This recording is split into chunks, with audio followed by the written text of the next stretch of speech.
Good evening, people. Good evening, or good morning or afternoon, wherever you're watching from. It's 5 minutes to 11 at night here in the UK. And we'll give it a few moments, guys, as always, to get a few people in the chat. And if you could initially smash that like button, you know the drill by now. It would really help the reach of this video. So thank you for joining. We've got nearly 100 people concurrently in the chat at the moment. Thanks, guys, for joining in again tonight. I really do appreciate it. It's good to chat to you guys again. Let me know where you're watching from. Drop some comments in the chat, and make sure you hit that like button to get started. You know how it goes, guys. Initially, for the first few moments on the channel, we will smash the like button. Your mic is funny, Dit Commando. What's up with it? Does it sound a bit funny? The sound is funny, or what? How does the sound, guys? Let me know. Or is it just the shape of it? Yeah, it's actually quite a decent mic, to be fair. Static. How about that now? Sound okay? Might be your side, Red Scorpion. Sounds okay. Okay, cool. Right then, guys. So first things first, we've got about 3 minutes until we hit the hour. A few points of admin. All right, I want to address on this. There's a few things that we're going to cover tonight. I think it's important to keep the structure the way we've been doing things, but I've got a few extra things that I want to incorporate into this, okay? And I just want to explain how we're going to go forward with this whole thing and understand why we're doing it, all right? But first things first, smash that like button. If we can get over 100 likes, because we've got nearly 150 concurrent viewers, that would be absolutely fantastic, guys. Arthur King, thank you for your super chat. Again, guys, just like yesterday, if you are going to give a super chat like Arthur King, for the benefit of the chat and for the benefit of the stream and the discussion, because that's what we're doing here, just even if you can't really think of something, just try and put a bit of a question or a statement on there, so it allows other people to respond. Although I don't respond to all of the normal comments, the non-super chats, I certainly do read over the normal comments throughout the day. Yes, today it was a 3-hour stream that I had to get through, but I did get back to that, and I do read as many of the comments. I watch the stream back over so I can see where I can improve and stuff, and I can get the feel of the stream and the narrative. Okay, guys, because when you're hosting a show like this, you don't always get to fully appreciate the stream, you know, and the information that's out there. So yeah, that's what I do. But yeah, Arthur King, I appreciate your super chat, brother. But if you want to put a question in that next time, it would be beneficial for the rest of the stream. But if you are liking these streams, troops, then let me know in the comments right now. Stick the thumbs up and hit that like button. I'd appreciate if we could get 200 likes within the next couple of minutes. In fact, we've got 1 minute until it's 2300, and then I will be starting the show. I'll be getting amongst this. So again, if you're brand new to the channel, guys, how I normally do it on these live streams, for about 5 minutes or so, I like to get the points of admin out the way. And every 15-20 minutes or so, just to save me from saying it all the time, I'll ask you guys to hit that like button, just to remind you guys, subscribe to the channel, turning on your notifications, all of that good stuff, and I'll be answering the super chat questions as we go. They normally take quite a while to get through sometimes, so what I'm going to be doing is every half hour or so I will be changing the topic slightly onto what I want to get covered today. So irrespective of the questions that come through, I will be turning my attention back onto the different points that I want to get covered, so you guys get to see and hear different versions of what I want to get through, so to speak. But hey, it's 2300 here. We've got enough people in the concurrent viewing Over 200 actually, so that's good enough for me. The first couple of minutes, that's absolutely fantastic. 160 likes, and for the final time in well, certainly for the next 15 minutes, if we can start smashing that like button and get it up to 200, we can get going with this whole show, guys. I've got my glass of water. I've got a full jug of water. I've just came back from the gym. I've been watching a few other guys' streams relating to this as well. I drop into the chats every now and again, and I've got a kind of boost as well, so I don't look too tired on the chats. My dad's been getting in contact with me the next day, and he's saying, "Bah, you look really tired at the end of the end of the stream." And I'm like, "Well, I feel all right." But he says, "Yeah, you need to not look as tired on the stream. It's not very professional." So, Daddy told me not to look tired, so I've got an energy drink here. And shout out to my dad, actually. Another point of admin before we get into this. Me and my dad, once I've got my garage converted into a studio, hopefully that should be soonish, me and my dad are going to be co-hosting a podcast. It's a boxing podcast, and I really can't wait to get amongst that, guys, actually. And I'll drop a link in the chat so you guys can see what I'm talking about. And that's going to be a really good podcast. I intend on making that podcast super professional from the start. So yeah, right, where's these links? Here we go. Just boxing. I'll drop a link here for you guys. 3, 2, 1, boom. It should be there. That's the link, or it should be the link to that channel, Just Boxing. If you want to go and subscribe to that, as soon as that's done, my dad's like a walking encyclopedia, a little bit like myself, but he's a lot more animated. He's a lot more funnier as well. I'm quite dry humor. He's quite out there, and me and him bounce off each other. If I didn't tell you that me and him were father and son, you'd probably think we're brothers, because we get on like a house on fire, and we fight as well. We argue like hell. So I think the podcast is going to be fantastic. I really can't wait to start putting content out there with him. I might even bring him onto this stream, but at the moment I'm in a little office space. I have to keep my voice down because my wife's literally sleeping in the opposite room. So to get into the garage, it'd just be better for the whole production, guys, okay? And then that's that. But that's that. Hey, and for the moderators as well, we've got in the chat, we've got the Aqua Adventurer. I'm not sure if we've got any other moderators in the chat, but if you have, please drop a comment below so I know you're here. The Aqua Adventurer is actually a former Royal Marines commando as well. And he has a channel, so go follow him, guys. And yeah, to answer your question, I use Streamlabs. I use OBS, actually. I don't use Streamlabs, don't like it. But let's get into it straight away then, troops. 231 likes, thank you. Thank you, troops, I appreciate that. Let's get into this. Right, well, what am I doing? Boom. Okay, cool. Right, so in terms of how this is looking then, there's a few changes. It looks less busy on the Republic of Crimea region. It looks less busy there, but for obvious reasons, it doesn't need to be too busy, because they've already kind of obviously got a foothold there. But where it is looking a little busier, and I'm seeing a few different things happen, is this thing here. What's happening here? So Russian military convoy was destroyed on the Zhytomyr highway. Right, I'm just going to go through these initial sources. 13 minutes ago. I don't want to refresh this map because it's been down basically the past couple of days. That's why we've struggled to get. That's why we've struggled to actually get this screen refreshed. But 13 minutes ago, 10 houses destroyed, 3 caught fire, windows smashed in City Hospital, 2 killed, 3 wounded. Rescuers looking for survivors under the rubble. So we're getting to the point now where the news feeds are showing and stipulating how many people are actually dying now, and it's a terrible shame. You know, I knew we'd get to this point. Initially, it was news of the invasion, or they have invaded.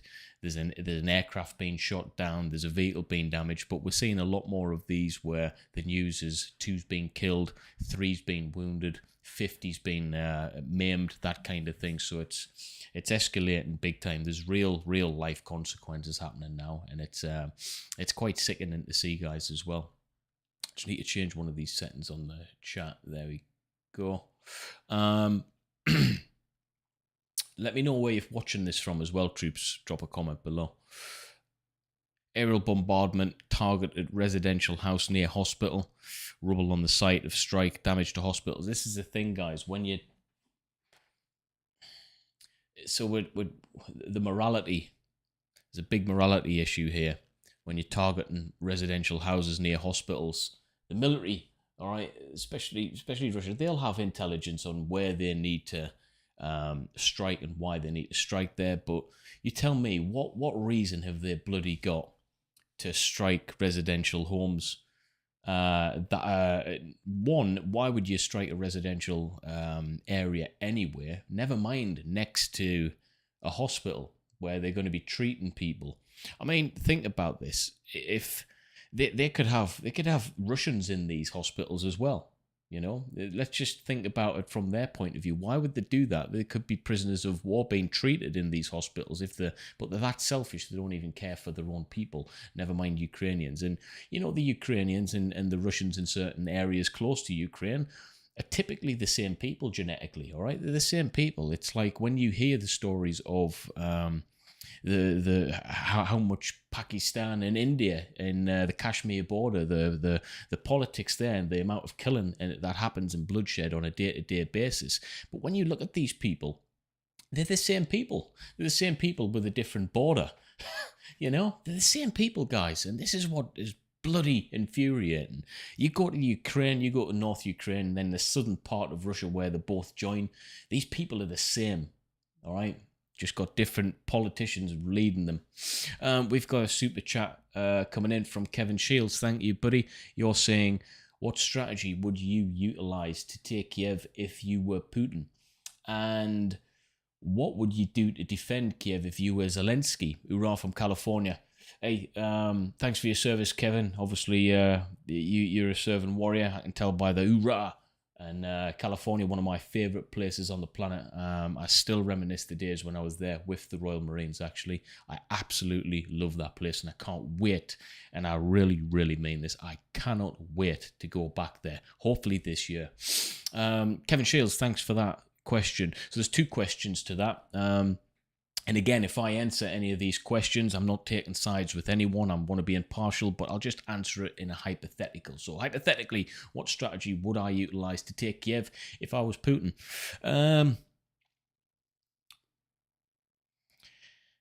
See, this is the thing. You have, in order for me to answer that honestly, that strategy to me would have to be based on hatred.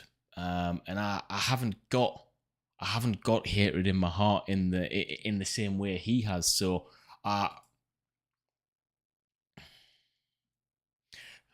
can't really answer that first part, but I'll certainly answer the second part, because one, given the choice, I would prefer to defend Kiev, because I stand up for the people of Ukraine. I stand with Ukraine on this matter. Does that make sense, Kev? So what would I do to defend Kiev? I would put all my resources in and around the area. I'd be utilizing the volunteers drastically to bolster up certain positions.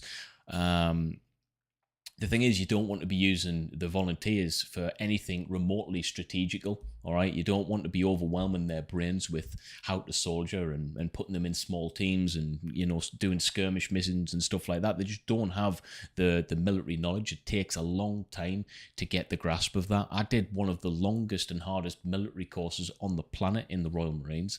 And even after that, I still felt quite green. I still felt quite new in terms of my knowledge. So...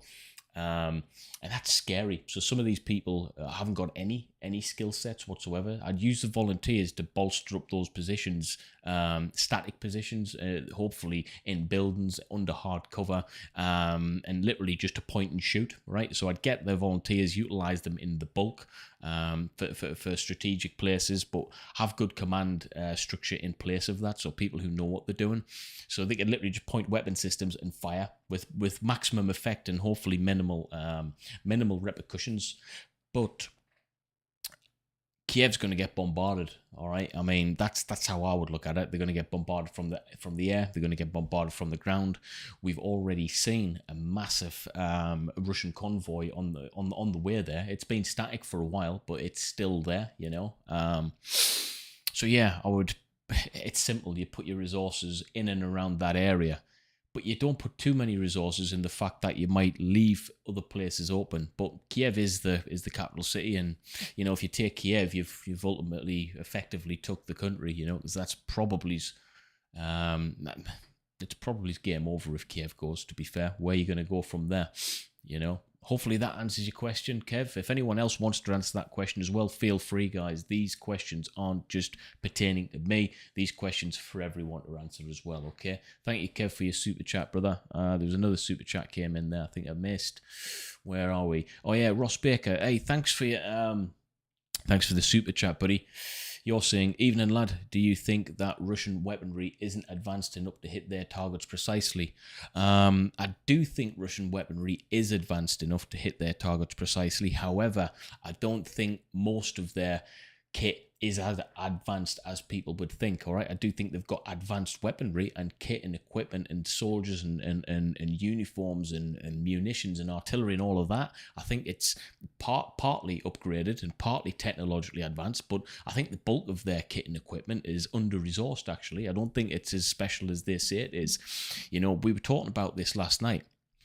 If you've got numbers of troops in America, right, and let's just make up a number, a million infanteers. I know it's not that, but let's just say it's a million infanteers. The way the United States standardizes their military training, just like the way the United Kingdom standardizes their military training, you will have a same product anywhere in the world. All right, so whether that's a Marine in East Asia or a Marine in the jungle or a Marine in the North Atlantic or wherever, that Marine has went through the same standardized process. He'll have the same kit as a Marine in East Asia. It doesn't matter where they are. The command structure is from the same blueprint. It's all standardized, so you can bet your bottom dollar you've got a million troops. You've got a million troops the same, with the same ethos, the same mentality, the same kit, equipment and technology, the same determination, all right? You can't say the same for Russia. So they've got these numbers, but it's not standardized, all right? Across the board, the training is different. Across the board, the mentality is different. The command structure is different. It's effective in some ways and not very effective in other ways. You'll have one soldier kitted out with good kit. You'll have one soldier kitted out with stuff from like the 70s. You know, so you might be a tank commander, but you might be driving a piece of shit one minute, and a tank commander in another part of the Russian military might be driving something pretty advanced. So that's what we're dealing with here, and I think we're seeing that right now in terms of the effects of the Russian military. It's not standardized in the same way. So numbers count for one thing, but it doesn't count for everything, if that makes sense. Hopefully that answers your question. Thanks for your super chat, Ross. What else have we got here? Sorry guys, just scrolling through. Kevin Shields, thank you again for your super chat. You're saying that's fine, just trying to get your perspective as a professional. Personally, I think Putin's going to bomb the crap out of them and run Spetsnaz through what's left. That's really interesting. Again, I think the Spetsnaz are a dangerous bunch of people, but the lack of standardization across the board, the story and the legend behind the Spetsnaz might be scary, but the reality of it might not be anywhere near what we think. And I personally think they are nowhere near as trained as a standard as a standard soldier in for instance the United Kingdom, France, America. Okay. I think that's just my personal opinion. So, yeah, I think we're obviously going to see the fact we're going to see artillery fire and stuff like that. But what would be the point in taking a city that you've destroyed? You know, it's. I think he's going to want to keep part of the city intact to be able to use the infrastructure when it's took over, if it gets taken over. All right. But thank you for your super chat, Kevin. I really do appreciate that, brother. Thank you, buddy. Press Alpha, thank you for your super chat. You're saying, are you considering joining the Ukrainian Foreign Legion? I was thinking about it, yes. I can't lie in the sense of, was I thinking about it? Has that thought went through my head? Yes, it has went through my head. Logically speaking, is it a possibility? Anything's possible, but it definitely depends on how this escalates. If it escalates to a point of where it's a direct threat to me and my family and my nation, because we have to think selfishly in times like this, all right? We have to be, not everyone can be heroes, and, you know, I've got to look after my lifestyle as well. But if it ever affected, you know, anything near it to home, then yeah, I think freedom's worth fighting for. So join the Ukrainian Foreign Legion just yet, maybe's not. I do think there's a lot of propaganda and stuff like that. I do think it's admirable that you've got a lot of famous Ukrainian people staying at home. However, I just think it's propaganda to get more volunteers to go fight for the cause, because I don't think, based on my opinion, for instance, you've got the Klitschkos, the two professional boxers, you've got Lomachenko, and you've got Usyk, and you've got another person who's quite famous. They're not going to be fighting on the front lines hand to hand, ripping throats out and putting bullets in people's heads. All right, they're not going to be doing that. They've got a couple of promotional pictures with a weapon system, and yes, they are staying there, but I don't think they'll be put in. I want to say this candidly. I don't think harm's way is where they'll intend to put them.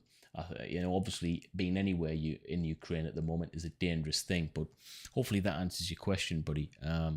Yeah, I guess time will tell on whether or not I would actually officially join the Ukraine Foreign Legion, but I'm definitely on the Ukrainian side. All right. Thanks for that super chat question, buddy. I appreciate that.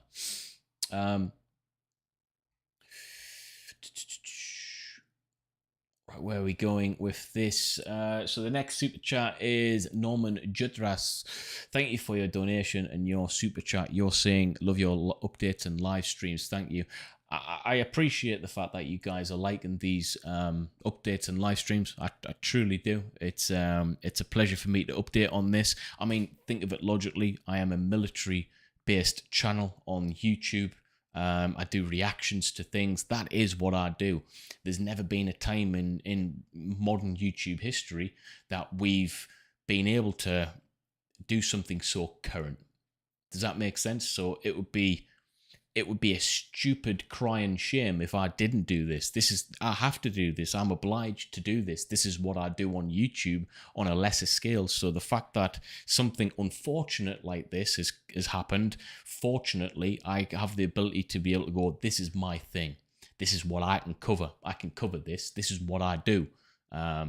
Does that make sense? So, one, it's a pleasure. But at the same time, it's a crying shame. I wish I didn't have to do this, but I'm glad that I have the ability to be able to do this for you guys. So thank you, Norman. I appreciate that. Corey Hater, thank you for your super chat. You're saying, I follow someone on Instagram, and he is a former British Army stuck in Mariupol, surrounded, and he thinks there is no way out. Yeah. There's a lot of jobs going for former military personnel, actually, for that very reason. And there's a job that I was looking at, was for like £2,000 a day, and it's to get people out of these situations. I was looking very closely at that, but then that would be selfish on me to leave my family. But there's going to be plenty of people, possibly British ex-service personnel, who've got a lot of skills, who are going to be over there rescuing people from these horrendous situations. The fact that he is a former British Army, he stands a better chance than some to get the hell out of there, and I hope he gets out of there, because, you know, I don't know the guy, but he's a brother nonetheless. If he's British Army, he's a brother, okay? So Thank you for your super chat, Corey. I appreciate that. We're on 20 past 11. Actually, these time is flying over on these streams. So a little few points of admin for a few seconds. Guys, if you've just joined the stream and you're new to the channel and you haven't subscribed yet, scroll down and press that subscribe button. Turn all your notifications on. And please, if you do anything today, smash the like button now. Hit that like button right now. It helps the video reach a higher audience. We got 350 likes. Let's get that over 400 likes. We've got 675 people watching. Let's get that closer to that number, troops. I really do appreciate it. That's enough of that. In another 20 minutes time, I'll do the same thing, but smash that like button, troops. Eric Wright is saying, I'm not saying it's a good reason, but Ukraine president armed civilians. Eric, right, I'm not saying it's a good reason, but Ukraine president armed civilians. Yeah, I think the fact that he's arming civilians is shows how desperate the nation of Ukraine is at this moment in time, and hopefully we can get other interventions to help them out, because when you're arming your local population, that's desperate measures, okay? But the thing is, the Ukrainian people are going to be scared to death in quite some cases, so it's the least that the president can do is give them arms and munitions and weaponry to feel a little bit safer in the areas that they're residing. So I think it's the right thing to do. Long term, obviously, arming civilians who haven't got trained in it isn't the greatest thing you can do, but at this moment in time, it's last chance saloon. It's the least. The least you can do is to protect yourself in that situation, guys. Okay, but thanks for your super chat, Roger Hewitt. Thank you for your super chat. You're saying looks like severe risk of Ukrainians being encircled in the east. Not good if the Russians start breaking them into pockets. We're going to be looking at the east actually in a few moments once I've gotten through these super chats. But thank you for your super chat question. It does look quite a severe risk of Ukrainians being encircled in the east. The east has always been a very dangerous area, but here's my take on it, right? I definitely think the west side of Ukraine, with regards to all the refugees that are spilling over to Poland, I think that's going to be a hot topic for Russia in the next coming days. I think if they hit that, it's going to demoralize the people even further. But that's going to be a dodgy situation for Russia indeed if they do that. It's going to be major on humanitarian crisis, isn't it? But thank you, Roger. I appreciate that, brother. The Marshal, thank you for your super chat. You're saying, I think I found a helmet and I bought the rest of my gear for the Foreign Legion and finally calmed down my mum and girlfriend. Yeah, guys, if you didn't realize, we've got actually people in the chat, because we've got quite a large audience now who are actually volunteering for the Foreign Legion of Ukraine as we speak. So the Marshal is one of those guys who's just donated there, and we wish him the very best of luck on his I can't even call it a venture. It's a heroic task indeed, and hopefully you keep us up to date on the ground when you actually get over there, buddy. Stay safe, my friend. Thank you for your super chat as always, friends. I appreciate it. What else have we got? Hey, Joe French is thank you for your super chat. You're saying keep it up. Hey, thank you, buddy. I appreciate that. I will do this. I'll be doing this every day without fail. To show my support. It's as simple as that. It's the least I can do. Hey, we've got Victor Garul in the chat. Good evening, Ryan. Hey, how are you doing, Victor? Victor's a regular on the channel, and he has got some very, very interesting statements and poses some very poignant questions towards me every night. It does get my brain cells thinking. So I appreciate people like Victor who come in here every night and they get my brain thinking. All right, and hopefully it answers questions that you may have already had in your head that you haven't have asked. So welcome, Victor. It's good to see you again, buddy. Pinkton554, thank you for your super chat. You're saying Dean Snyder approved Ukrainians' use of "we're not going to take it" as their battle cry. Dean Snyder, yeah.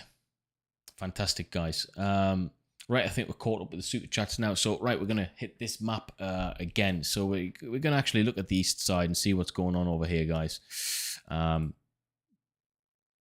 So 7 hours ago, Russian military claims air defense systems destroyed Toka ballistic missiles at that airbase. Russian military claims air defense systems destroyed ballistic missile. So who? Air defense system destroyed. So is that the Russian military's claimed that their air defense system destroyed that missile? It looks that way, doesn't it? What we got here? 6 hours ago, massive reactive artillery fire targeting Mariupol. Things is heating up round on the eastern side. Apparently, somewhere around here, the Russians have completely... In fact, it is Mariupol, isn't it? Is this the area in which the Russians have completely surrounded? I think it is. I might be wrong. I think this is the area. That's what I was looking at before. So we've got the artillery defense. The Russian military claims the air defense. So air defense systems there taking out ballistic missiles.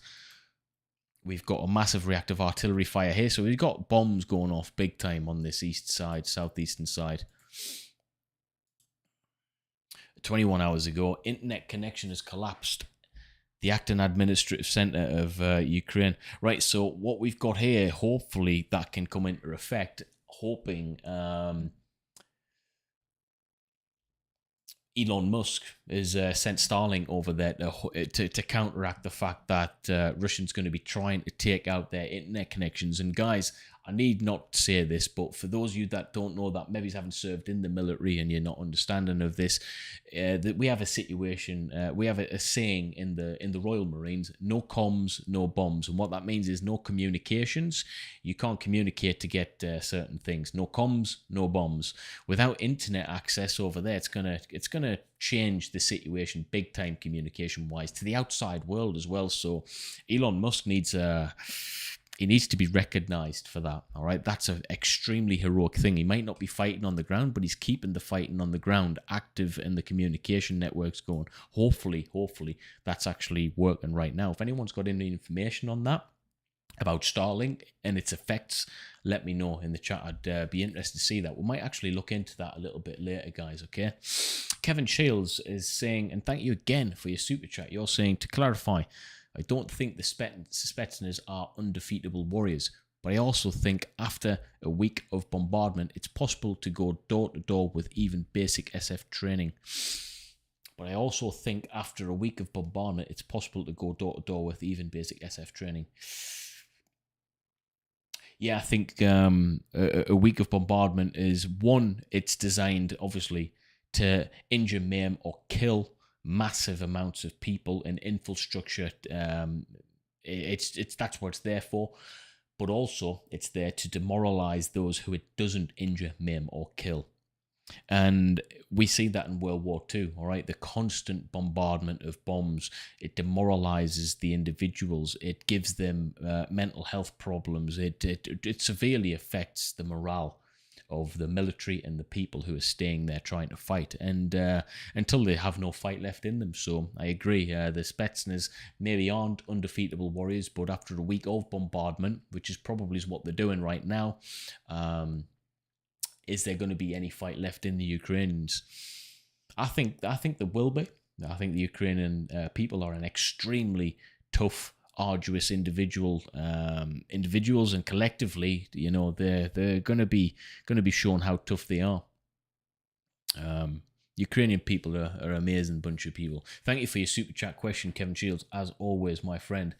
Chris Kaufman Jr., thank you for your super chat. You're saying, will Putin hit Finland and the Baltics after this? He has clearly gone insane. I was actually watching someone else's stream, and that question was that was the question that I actually heard within the first few seconds of being on that stream, and I answered in my head. I was driving back from the gym actually, and I answered it like this. There's a part of me which thinks rationally, and there's a part of me that thinks from the heart. The part of me that thinks from the heart is saying no, he's not going to hit Finland and the Baltics after this, because that would be crazy. However, we're dealing with someone who's potentially gone a bit crazy, so my heart's saying no. The rational side of me is saying, well, this whole invasion was irrational in the first place based on the reasons that he went in. Especially, let's not forget, guys, he said that he was going into certain regions as a peacekeeping operations, and then it's turned out to be a full-blown invasion. So we can't trust the word of Putin anymore. We can't trust that. We never have been able to, but we can't really trust his work for anything anymore. So yeah, heart says no, head says he probably could. All right, and anything's possible at this moment in time with him. But thank you for your super chat question, buddy. I appreciate it so much.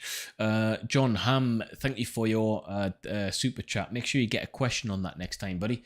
Hey, Victor Garul, again, you are the top at this moment in time. You are the top super chat question asker. So thank you for your support, buddy. You're saying, have you looked at the ruble lately? It's not looking good for the Russian economy. A Norwegian investment firm is freezing 1.6 trillion in Russian assets. Are you kidding me?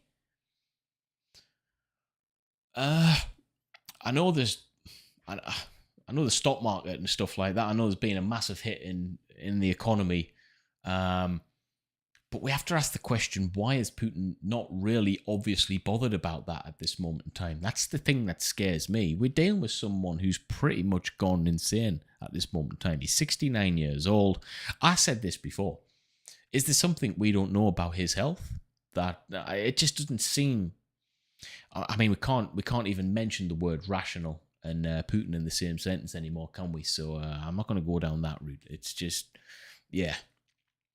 But no, I haven't seen the Norwegian investment firm freezing 1.6 trillion in Russian assets. I haven't. That's bloody crazy, guys. Oh yeah, before this, I actually forgetting to mention this. It's past now, so we'll do a few moments of admin. We've got 925 concurrent viewers. Thank you for joining the chat. Thank you for joining the stream. I appreciate your support. If we can get the 532 likes closer to the concurrent number of 925, that makes perfect sense. It's reasonable to ask that. So if you can hit that like button now, if you haven't, just double check, guys, smash that like button, because it actually helps the video out more than you would actually believe. So I'd appreciate that greatly if we could get those likes over 600.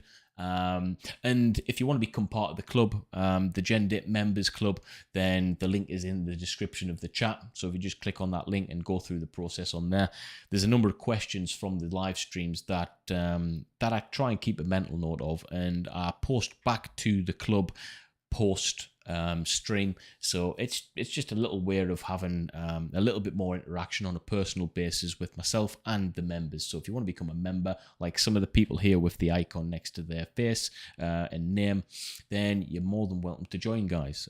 I'll leave that at that. What have we got here? The Marshal, thank you for your super chat. You're saying, any tips for my first time going to combat? Kind of nervous, not gonna lie. Are you a trained soldier, the Marshal? Are you trained? If you are a civilian, I definitely think they'll utilize you in a different way anywhere. So it would be different if you are civilian, for instance, to the likes of me going over there. I think they'd want to utilize that skill set a lot more on the front line, although you will be on a front line in terms of the Ukraine is at war. I would like to think that would use that lack of skill set in a different capacity. Yes, you'll be armed, but I don't think you'll be doing... I would like to think that you're not going to be put into a horrible situation straight away. Does that make sense? It just doesn't make strategic sense to put someone with a weapon system, arm them, and put them into a 100% failure situation. That doesn't make sense. Does that make sense? So any tips was stay low, move fast. Stay low, move fast. Can't get any better of a tip for... a non-combatant than that. But yeah, be positive. I think that's the main thing. Thank you, guys. I think I've caught up with everything now. No, I haven't. There's one more that I need to catch. Right, Daz J, thank you for your super chat. You're saying, I'm thinking Putin might get assassinated by one of his own. Ooh, that's interesting. We've heard of disfractured, disgruntled, close, the people who he associates with are petrified of him, aren't they, effectively? So you're going to get a few people who are massively against this decision. They're just not going to state it because it puts their life at risk. But, the closer this gets to... The more trouble that Putin gets in, the more disorganized his military becomes as a result of this war, the more the morale gets sucked out of the Russian combatants. I think you're going to see a lot more of his close friends, segregate themselves from. But in terms of assassinated by one of his own, I'm not too sure about that. I'm not too sure about that at all. What makes you think that, Daz J? I'll be interested to hear why you think that in the first place. That's interesting. Troops, some really good questions coming in. Wow, the likes have smashed up to 691. Thank you very much. Let's get it over 700. And we're going to move into our next topic, actually. I want to look at something via... in fact, let's go into this. This is via Newsweek. It was updated today, actually. And we were talking about the fact that we've got Ukrainian celebrities, all right, and sportsmen and women joining the fight. I want to try and give you my honest opinion on it. I don't want anyone to be too offended by it. I don't know if it's going to be. I'm not trying to be offensive. I just want to be on the fence with this. But what I've got to say might seem like I'm doing them a little bit of a discredit. Not much, but a little bit. But there's reasons behind it. So we'll get into that at this moment, and hopefully you guys can understand. So we've got Ukrainian boxers, model, hip hop star joined the fight against Russia. Fantastic, yeah, it's fantastic. Okay, it leads the way. It inspires others to join in. It inspires volunteers from nations that have been allowed and given the green light to be able to join in on this. Okay, so that's good. It's an influential thing. But that's what sportsmen and women and models are, right? Hip-hop artists, that's what they are. They're influencers. This is the age of the influencer. And what's the purpose of an influencer? It's to influence people into decisions, whether or not that influencer is in agreement of it or not. That's their job, so to speak, to influence. So keep that in mind. All right, we'll just read this first. So a host of Ukrainian celebrities are stepping away from their glamorous lives to join the fight on the ground against Vladimir Putin's invading Russian troops.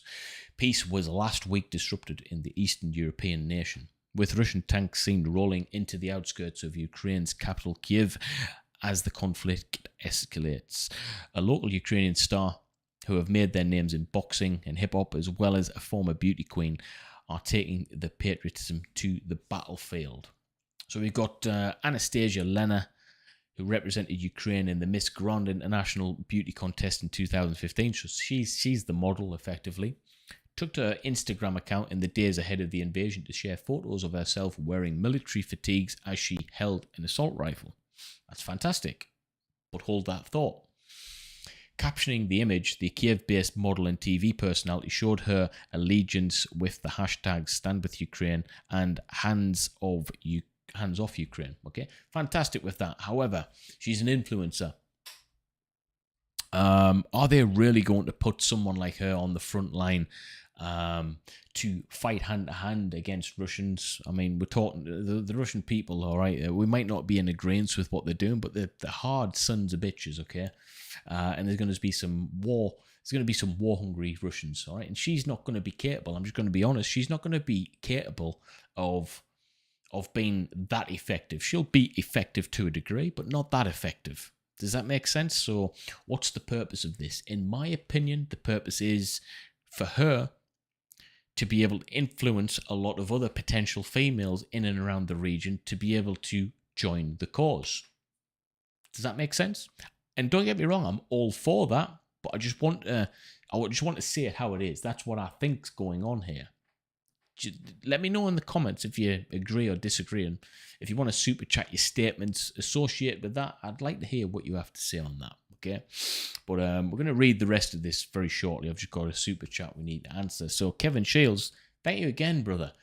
You're saying, here's all I'm saying: these buildings are very standardized. That's how the USSR built stuff. It's not hard for me to imagine how to clear one.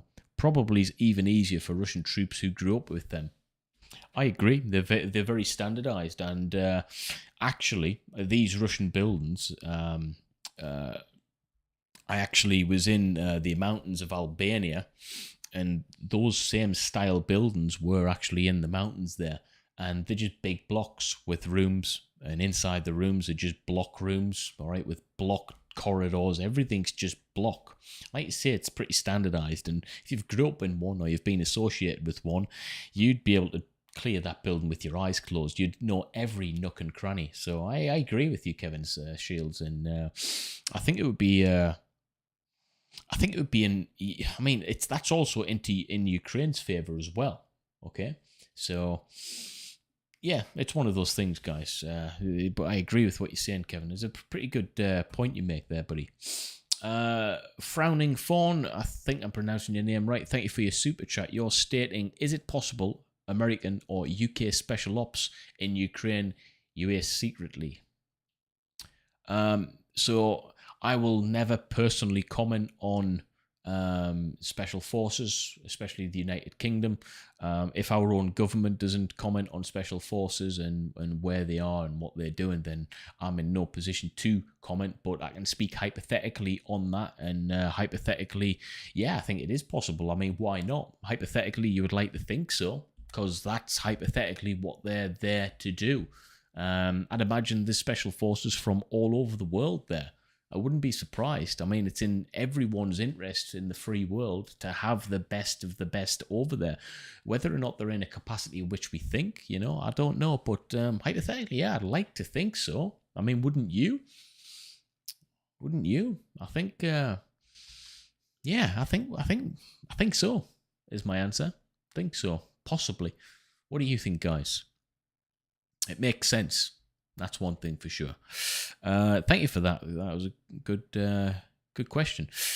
We got a super chat from Christopher Strong. Sorry.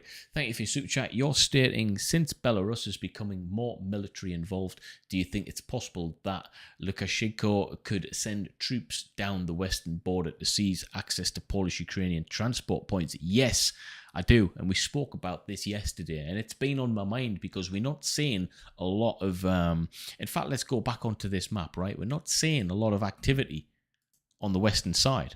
If we look at this, not a lot of activity happening there, and this is where everyone's evacuating from, this region here.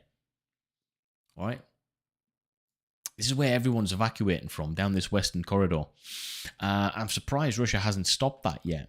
I mean, it's in their best interest as well, Russia, to have the people of Ukraine out. The innocents and stuff like that, they just get in the way. So they don't want civilians down there. But I do think, since Belarus has become more military involved, I do think it's possible that he could send troops down the western border. Definitely, it'd be surprised me if they haven't already considered that, or if not got people ready to go down that border. But then that would anger Poland, all right, and that's going to involve a lot more people. It's going to involve Poland for a start. Yeah, so the transit points, yeah, I do think there's a lot of points down there, but I think we're not going to see anything development from that until we know there's a lot of civilians being evacuated. I think that's what they're waiting on, the refugees to get across the border and then maybe start. That's a good point. What do you think, though, guys? What else have we got in here? Christopher Strong. Yeah, good question. Thank you for your super chat. Nicholas Starrow, guessing you're from Sweden. Thank you for the 50 sec. I appreciate you, buddy. I've got a lot of this for the Swedes. In fact, let me know if you're from Sweden or Finland in the chat, guys. It's where the channel started, with Sweden. I've got a lot of love for you guys. You're stating Putin hides in a bunker in the Ural Mountains. Zelensky puts on a vest and arms himself in Kiev. The difference between a boss and an actual leader. I agree. If he wants to take Kiev so badly, I think he'd have a little bit more backing by the Russian people if he was, leading the way. As did the old politicians of the past, the kings. They were the first in, weren't they? All right, and if he's a man of his conviction, then he should be willing to die by that conviction. But he's not. He wants to profit from it. All right, it's as simple as that, guys. 795 likes. Let's get that to 900 likes. You need to hit that like button right now. We got nearly 1,000 concurrent viewers in the chat. There's no excuses, troops. Anyway, let's get back to this. So we were talking a few moments ago about, in fact, hang on, have I caught up with all the super chats? Yes, I have, I believe. Right, so we're talking about celebrity involvement in the Ukraine and how it's good, and we all would, I would guess, agree that that's a good thing, but I do believe it's being used as a promotional tool to be able to recruit more volunteers. That's what I think it's there for. That's what I think it's there for, guys. So the next paragraph says, on Sunday, Lena, who is the, I'm guessing she is, yeah, she's the model. Lena also showed video footage of herself at a shooting range where she fired an assault rifle at targets. I'm guessing that's for her to become acquainted with the weapon system that she's going to be using, or lack of. She might not be using it at all. I hope she doesn't have to. That's the honest truth about it. Models on battlefields, you know, there's better people we could be putting on the front lines. She captioned the video on her Instagram stories, training, "The invaders will die on our land. All world see this. Wait and see what happens." Well, I appreciate the positivity, but she's in no way, shape, or form capable of saying such a thing from experience, because she's a model. So yeah, that's not a threat. That's a statement. Its statement's going to dry out pretty soon. But I appreciate her being on the front line. I think good on her. Good on her. Hey, welcome Christopher Strong to the members club. I look forward to chatting to you after this, as a member, buddy. You're more than welcome to join in, and thank you. She says, anyone who wants to join the defense of security in Europe, the world can come and stand side by side with Ukrainians against the invaders of the 21st century. Lena said, ask your embassy. So there you go. I get it. It's a good thing. I'm not against it, but it is the using influencers, and I think it's a smart move to be able to get people involved in this war. But is that a sign of desperateness? I don't know. By the way, actually, Christopher Strong, you're the first member on this stream, so big up to you. Thank you, buddy. Let's get a few more members involved in the chat, and hopefully we can get a few more members joining the club. I'd appreciate it, guys. Okay, right. So that's her, actually. Yeah, she's a good-looking girl.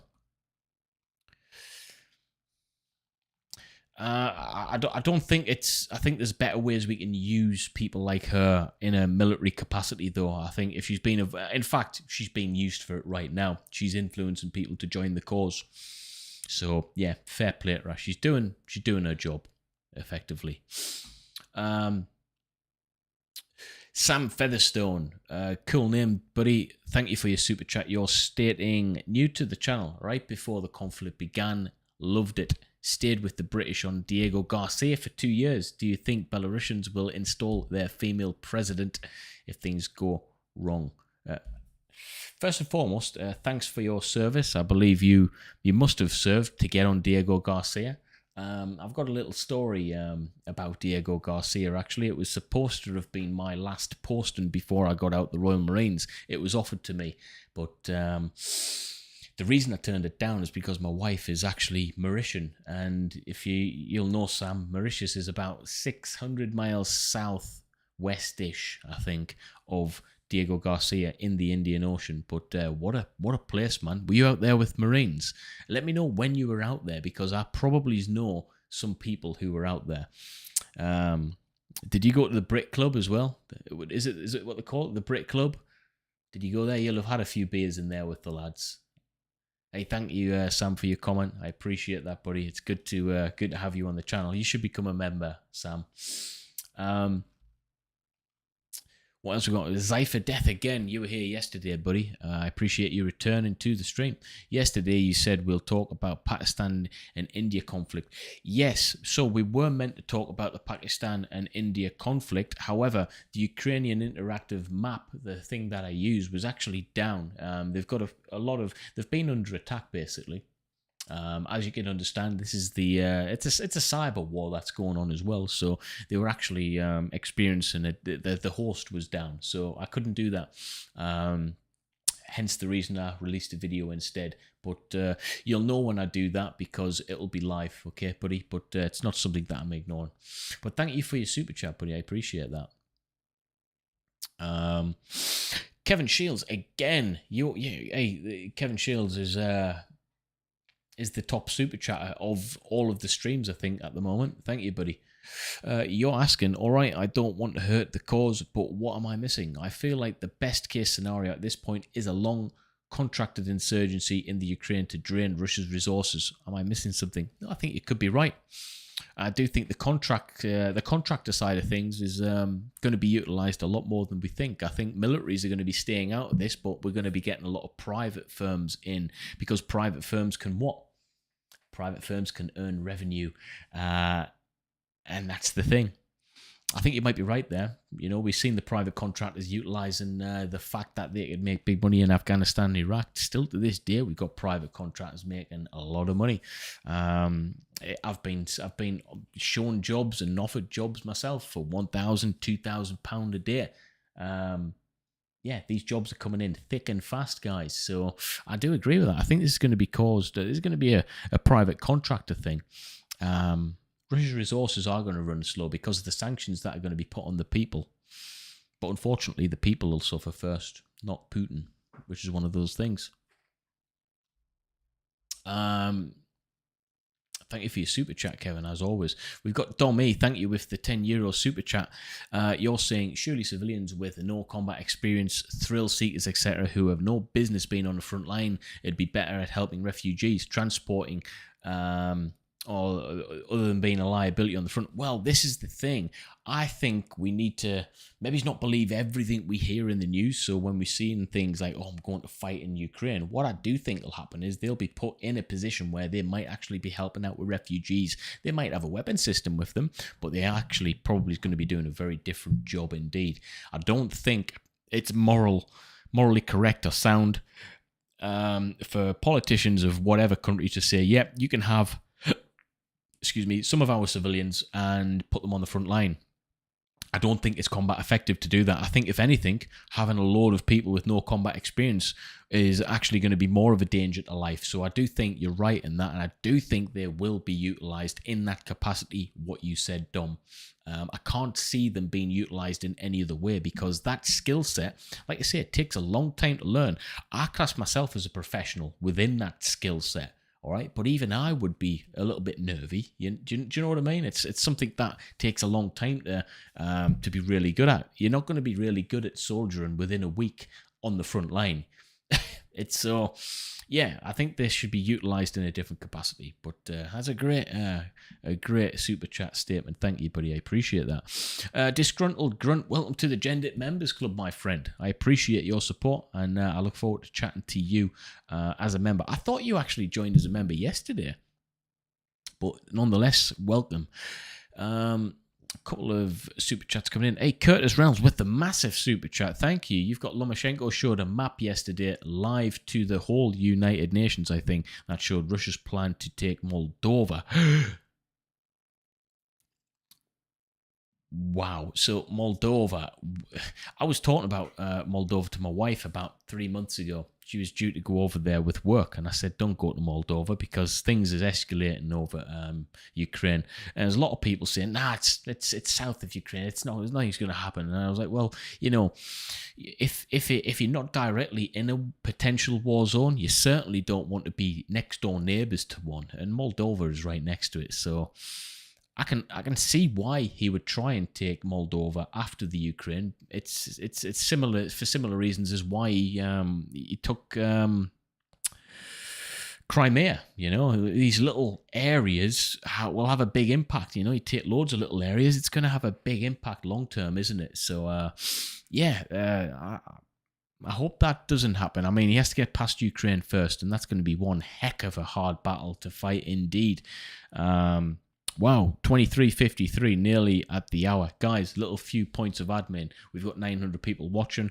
We got over 900 likes. Let's get them likes up to 1,000 likes. And then that is probably, I think we've hit the 1,000 likes quicker than we did yesterday, actually. So if we can get them likes up to 1,000, one, I'd be grateful of that beyond belief. And two, it helps this stream reach more people. It gets more people in, because I don't know if you realize this. I'll give you a few hints of how YouTube works. The more people watch, like, interact with this video, sharing the video as well, something that nobody really knows that they have to do. But if you share the video out to different people through social media, through WhatsApp or whatever, it actually sends signals to YouTube to go, this video is popular. We're going to open the gates and send it out to more people. So the reason channels get big is actually because of the help that people who view the video do. It's all down to the viewers. So if you could do that, I'd really appreciate it. Look, we've got over 1,000 likes just off me saying it. So thank you guys.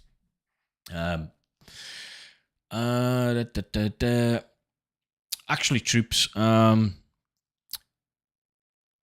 if we've got any moderators in the chat, I think we could do with a few more moderators, because we've got a lot of people talking on here.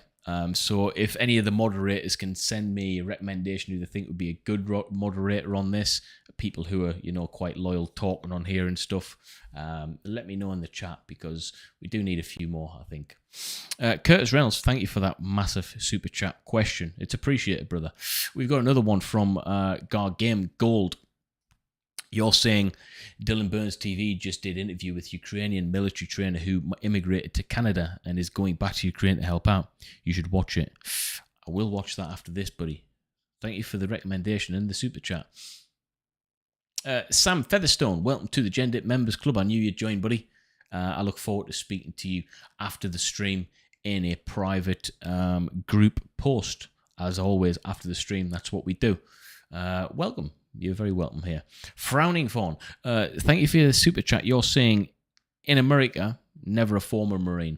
Marine for life. Semper Fidelis for a Marine, from a Marine brat. Hey, well, thank you. Thank you for being on the live stream. And yeah, I do get it. It's, the custom is actually different in the United Kingdom, although the meaning behind the custom is the same. So yes, I am a Royal Marines Commando for life. That's what I am. I will always be a Royal Marines Commando. But the custom of saying it, for some stupid reason, is not necessarily frowned upon in the United Kingdom. But we do have to kind of pertain ourselves with, if we aren't no longer serving, we do have to kind of put that former bit in front of it. So former Royal Marines Commando, although we know we are Royal Marines Commandos for life, it's just the custom's slightly different in terms of the terminology we use. So I agree with you, Frowning, but that's just a bit of a cultural difference. I did actually mention that on a previous video, but thank you. I appreciate your family service. Right, I need to catch up with these. So Frowning, thank you for that. Hey, Joe French, welcome to the Gendit Members Club. I appreciate you supporting the channel. Welcome to the club. I aim to develop the club a little bit further in terms of how I interact with you guys. But for now, we're going to be doing posts after the live streams in a private capacity, where we get to chat with you guys, get to chat with each other. I post a question and fires the discussion away. So keep an eye out on the community tab for that. Joe French, welcome, buddy. Thomas Reed, thank you for your super chat. You're saying, I am a retired United States Army living in Estonia. Love the content.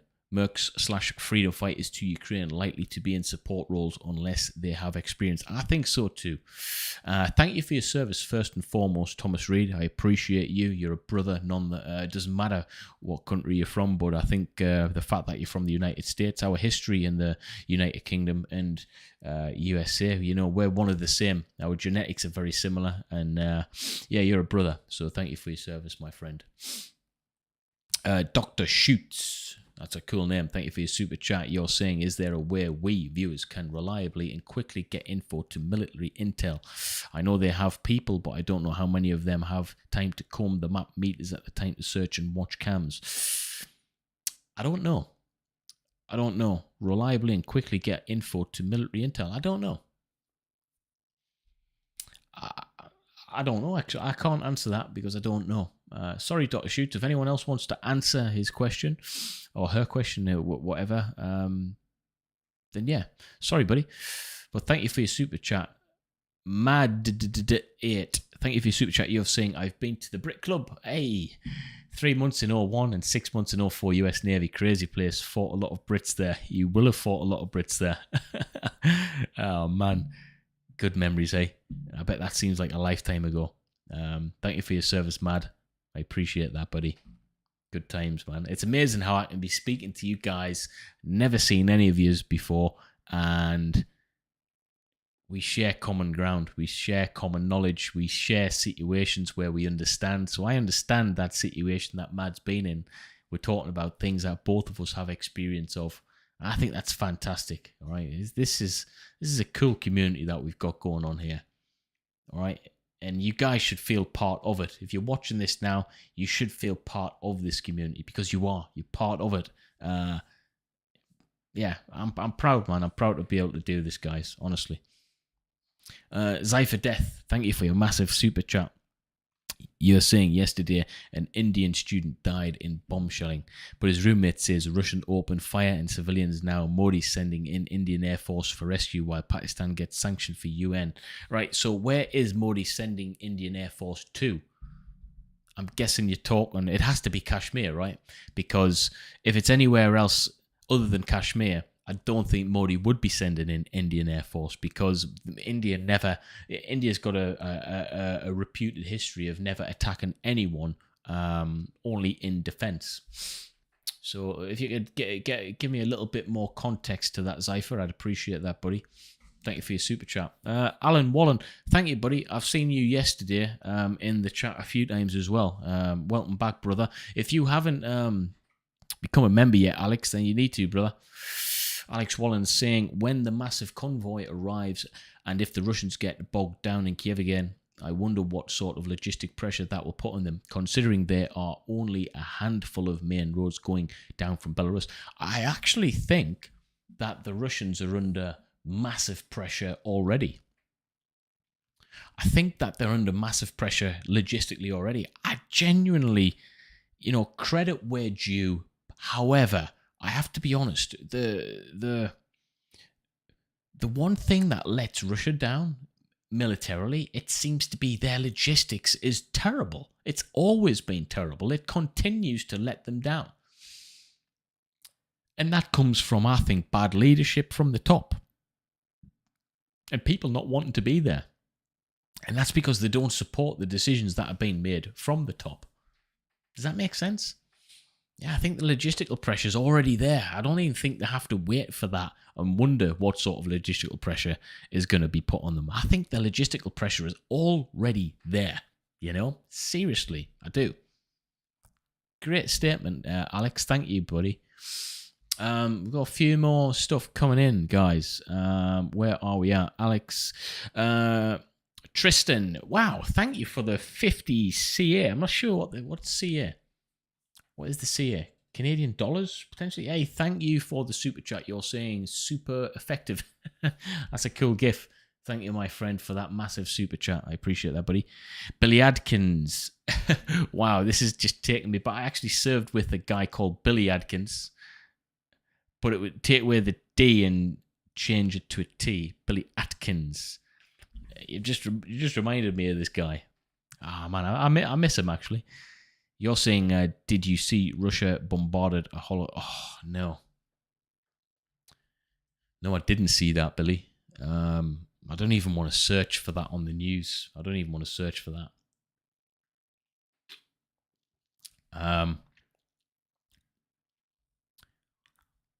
Yeah, that's the nasty side coming out now, isn't it? I haven't seen that, actually. No. Hey, Jeremy, yes, welcome to the Gendip Members Club. You are very, very welcome here, brother. I look forward to speaking to you in a private group community post after this, buddy. Joe Moore, thank you for your super chat. You're saying, happy to hear from the UK. Love from America. Well, love back to you, Joe Moore. Love back to you. I appreciate you being here. And the Dean, I appreciate you too. I look forward to speaking to you after this stream in a private discussion chat. Thank you. Brian Rayborn, thank you for your super chat. You're saying if aircraft are donated to Poland or other areas for a defensive posture with the RU convoy posted up, if/when convoys moves, wheels up. I'm not sure. Is there a question in that? I might be reading it wrong. Brian, thank you for your super chat. Maybe you could recraft that a bit to let me see what you're trying to extract. I can't extract anything from that at the moment. I'm not sure what you mean by that, buddy. But thank you anyway, buddy. Wow, we've got a massive super chat, the biggest one of the evening. I think it is Tristan Faisler. Thank you for your super chat. You're saying, love the content, man. Keep it up. Hey, thank you. I'm just doing my part, trying to give you guys information, and in the process, trying to give myself information. You guys create the content, okay? That's one thing I'll always say. It's you guys who create this, okay? So thank you. All right, thank you for being here. We're just trying to relay stuff to you, but we'll get back to this article now. Let's get back to this article actually, and I'll get onto your chats very soon again. So, frontman of a local hip hop and rock band Boombox has been shown a video circulated on Twitter sporting military gear and bearing a firearm while singing a rousing melody. The clip has been viewed 950,000 times. Wow, so he's made some big money off that. You know, he's made some big money off that if it's off YouTube. In an interview with Euronews, he revealed that he drove his children out of Kiev on Thursday, the day that the full-scale invasion of Ukraine started. Why wait that long? He says, I'll take my kids to a safe house to granny's, and then I'll return to follow the instructions of the government, and if it's needed, I'll take my gun and go fight for my country. Wow. The musician, whose band videos have amassed 100 million views on YouTube, said they bombed us. But what I hear now is complete support from everywhere, from everyone who knows me and listens to my music. Good on him, man, for getting out there. He has refused to play gigs in Russia since it annexed Crimea in 2014. Added that all of his friends are leaving their children in safe places as they prepare to fight along the Ukraine's army. There's a lot of support for the Ukraine army at the moment. It's just fantastic. Musicians are peacemakers, he said. But now it's time for playing guitars. It's time to take the rifles. Oh, we got a bit of a video of him. Ой, у лузі червона калина похилилася, чогось наша. I'm going to be pausing the sound just in case we get... Нашу славну Україну, хе-хе.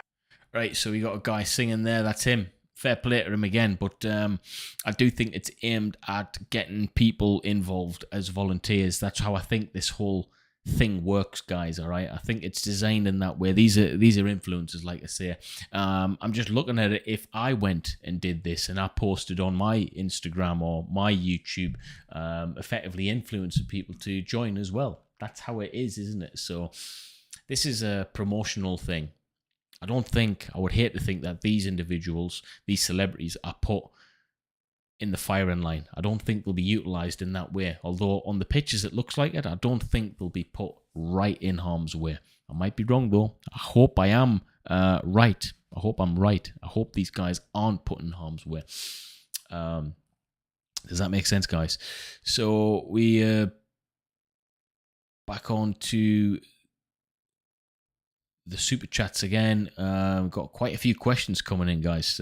Keep the questions coming. These are fantastic. Victor Garul says, it was a Norwegian wealth fund that cut 1.3 trillion Russian assets from its firm. Just wanted to clarify my earlier statement.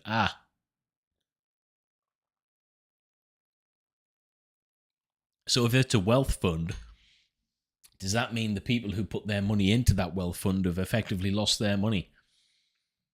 Because that could be quite that could be broad light. That could be indirectly utilizing the situation to financially gain that wealth fund for its own wealth. Does that make sense? If it's investments and stuff and there's been investing other people's money into things, they could have gotten away with stealing 1.3 trillion. Does that make sense? Which is cheeky as well, but obviously they've been able to do it. That's what that is, isn't it? Thank you for clarifying that, Victor. I appreciate that, buddy. As always, I appreciate you commenting on the channel. We got another one from Frowning Fawn. We've got some regular faces keep coming back with the super chats. Guys, Frowning Fawn says, everyone is praying for Ukraine, as we should. But let's not forget, the 18, 19, 20-year-olds, the 18, 19, 20-year-old kids from Russia that were listed to about their mission. They were lied to about. Yeah, well, that's the thing that was spoken about, wasn't it? The fact that maybe the Russian troops on the ground were lied to from their leadership. I can imagine that happening. And yeah, I think you're right on that, Frowning Fawn. I think it's important that we don't forget anyone who's fighting in this war. All right? Yeah. Thank you for that super chat. Interesting statements to think about, to ponder on for a few moments, guys. Zypher Death, again, with the super chat. You're saying Indian Air Force going to Ukrainian neighborhood to rescue Indians, not fight. The public pressure is too high. We have sent 4 union ministers to all 4 Ukrainian neighbors to help evacuation. Yeah, I thought, Zypher, Indian Air Force... it doesn't make sense for them to fight. They've never invaded anyone in the history. So, yeah, it's a moral obligation that they've got to do to be able to rescue their people. Thank you for clarifying that, Zypher. Right, Zypher, is that a rupee? Well, I don't understand what currency that is. What is that? Is that a rupee? I can't make out what that currency is that you're donating via. Thank you. James, thank you for your super chat. You're saying, did you hear about Ukraine's Foreign Legion? They amassed 80,000 foreign soldiers to fight for Ukraine. See, hang on a minute. Am I looking at that right? You mean to tell me they've amassed 80,000 foreign soldiers already? Are we talking about trained strength soldiers? Or are we talking about just foreign volunteers, as we've been seeing on the news? That can't be right. I mean, it might be right. I mean, where would I even find out? I mean, 80,000 is a big number. That's the number of active serving personnel in the British military. That's our British military. Well, if that is true, that's impressive. That's for sure.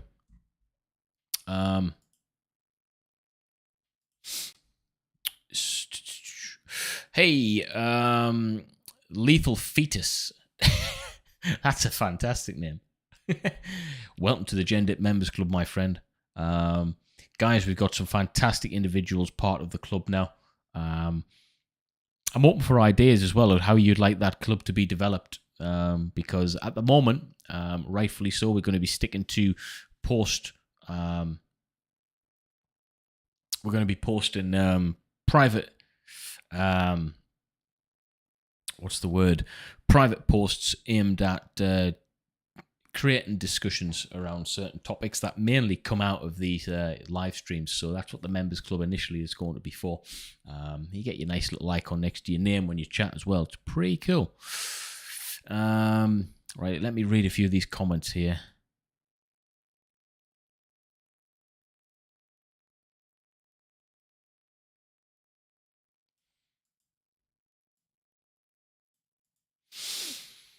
Right then, troops. So, let's get back to this. In fact, we're going to go on to the Ukrainian boxers after this bit. I want to look at this map again. We've got a few other things. No, let's look at some statistics. That was what I wanted to do. So this was updated March the 1st. Today, actually, by Statista Research Department. I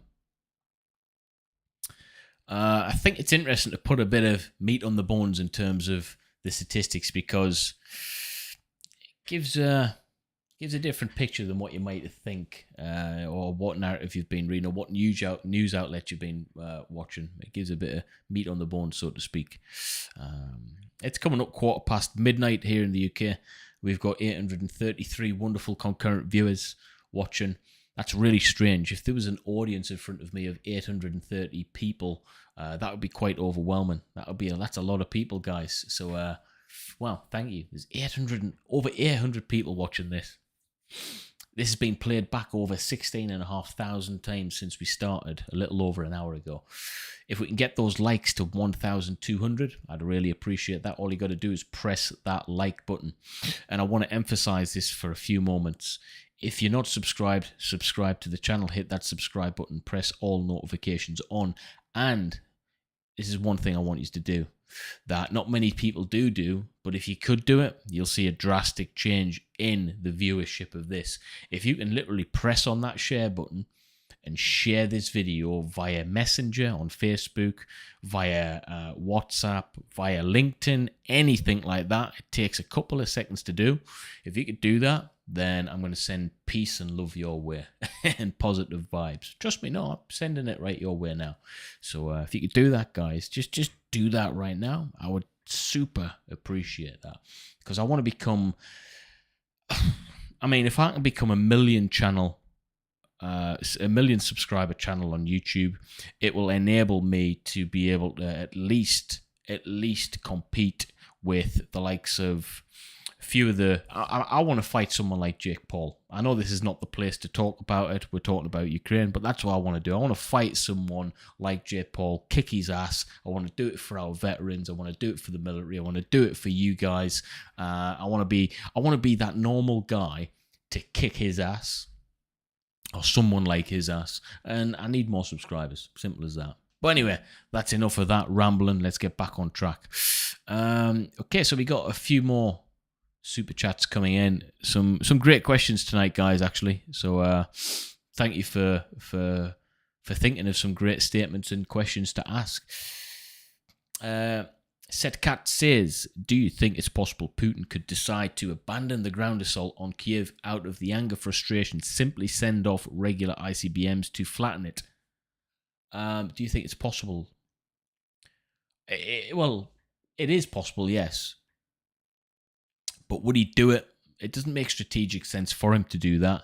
It doesn't make sense to completely flatten Kiev anyway. He needs the infrastructure in place to be able to, well, take the place over. Otherwise, what's the point? But I don't think he's going to flatten it. I think he'd flatten it as a last resort on a retreat if it went wrong for him. You know, he'd get the hell out of there, then blast it. That's what I think. But I don't think he'd do it initially. I don't think that makes sense to do it initially. But good question. I like the way you're thinking. Zypher Death, thank you for the... Yes, it's rupee. I thought it was rupee. So my wife in Mauritius, they have Mauritian rupees. Yes, it's rupee. It doesn't not compare much to your currency, but one day India will take over the international economy. I'm not laughing at you, but I don't know. I don't think they will. I don't think they will. But no, it doesn't matter that it doesn't compare much to my currency. It's one, it's the thought that counts, and two, I appreciate your questions more. All right, it's creating the debate. So thank you, Zypher. I appreciate that, brother. Where are we at now? I think we got a few more from you. Where else? Zypher Death again. It's 5:45 a.m. in India. I waited for you for 4 hours. 4 hours. Wow. Sorry, Zypher. We'll try and get some India, Pakistani news going on tomorrow, hopefully, because it's a topic that I really want to cover. I think it'd be really, really good. KCB, you're saying you are a commando. You ain't a regular guy, bro. That's just the humble part of me saying that, though. I get it. I do get it. I am a proud owner of one of these things, though. I am a proud owner of a Green Beret. Royal Marines Commando Green Beret. I love this thing. I love this thing. Just a piece of cloth, but that cloth is hard-earned, guys. I appreciate that comment, brother. Dark Like Dominican. Hey, I seen you yesterday in the chat. I won't forget that name. You're saying Putin would double down before it goes down. I think so. I think he would. He's the type of guy. That's him. Shane D, welcome to the Gendit Members Club. I look forward to speaking to you after this in the private chat, my friend. The End Carver, thank you for your super chat. You're saying news articles post Jake Paul fight Dit Commando, the British Rocky, that one. Well, actually, if I ever did get into the YouTube boxing scene, which I might be having a fight in August, actually, I will be coming out to There's No Easy Way Out by Rocky. Yeah, so yeah, man, I want to do it. I'm training hard as well. I am training hard for it. But that would be cool. I need to be a million channel. I need to be a million subscriber channel though to even get in these guys' sites, so to speak. Thank you for your super chat, guys. Zachary Kudler, you're saying second gen US Marine Corps here. I'm all for watching you break Jake's nose. Slightly off topic now, guys, but super chats get priority, and that's the way it goes. Zachary, first and foremost, thank you for your service, brother. United States Marine Corps. Hey, I got a lot of love for you guys, and I know you've got a lot of love for the Royal Marines. It's just how we work as Marines. As simple as that. Chris Norris for the massive super chat question. Thank you for that, brother. You're saying, laughing out loud, I want to fight J. Paul too, not to kick his ass, but because I've trained to build my own unique style and I need to test it. Well, Chris, if you change your first name to Chuck, then I would believe that. Thank you for your super chat, brother.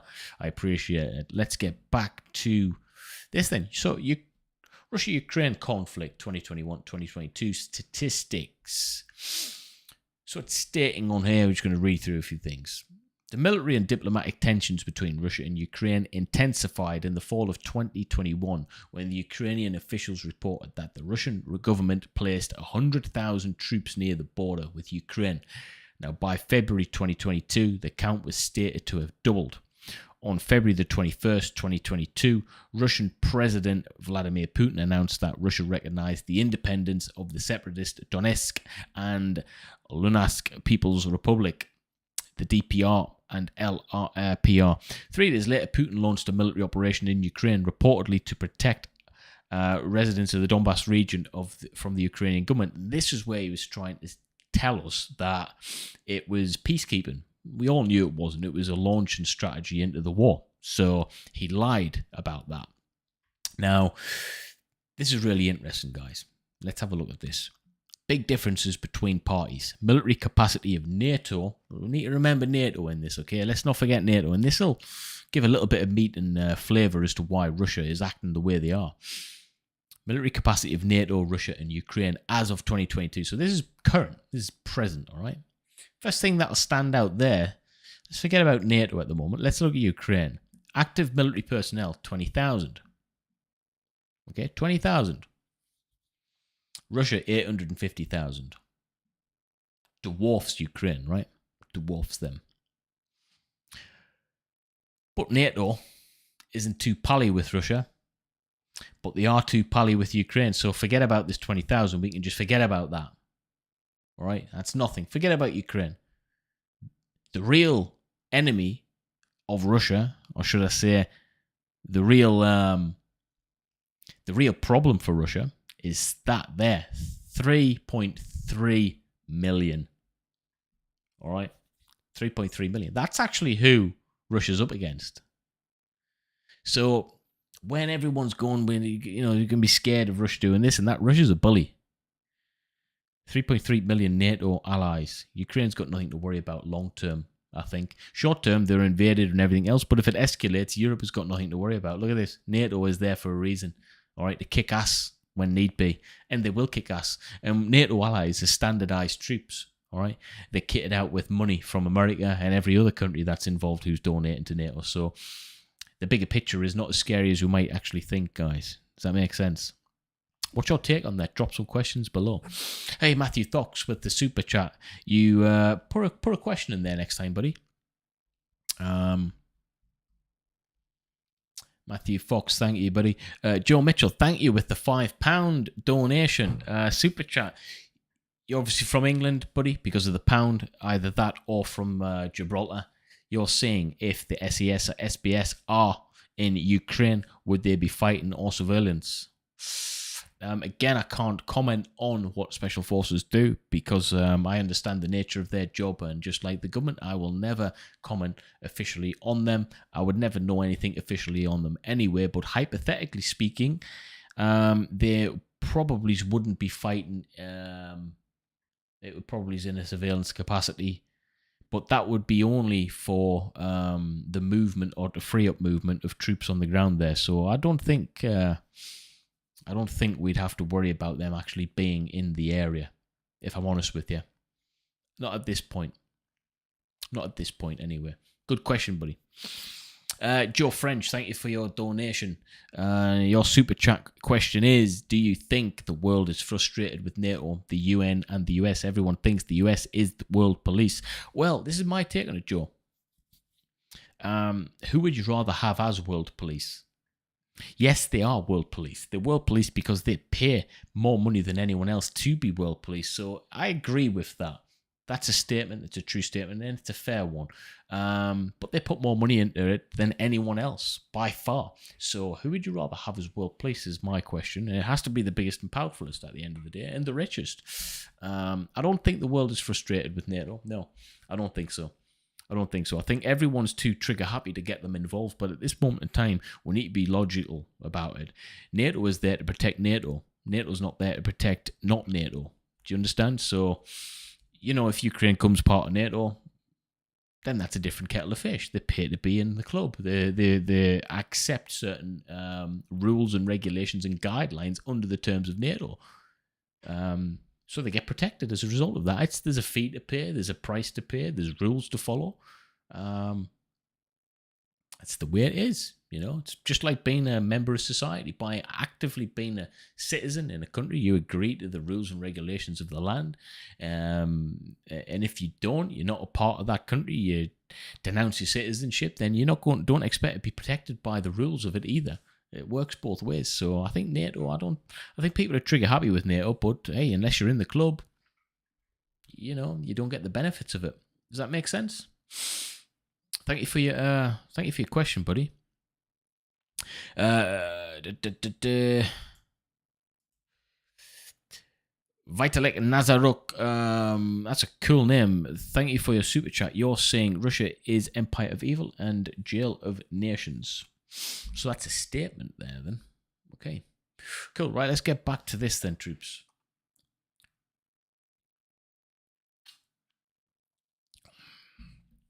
So, if you guys actually can, it's nearly 12:30 now. We've got 852 concurrent viewers. If you could smash the like, well, let's get it over 1,300 likes.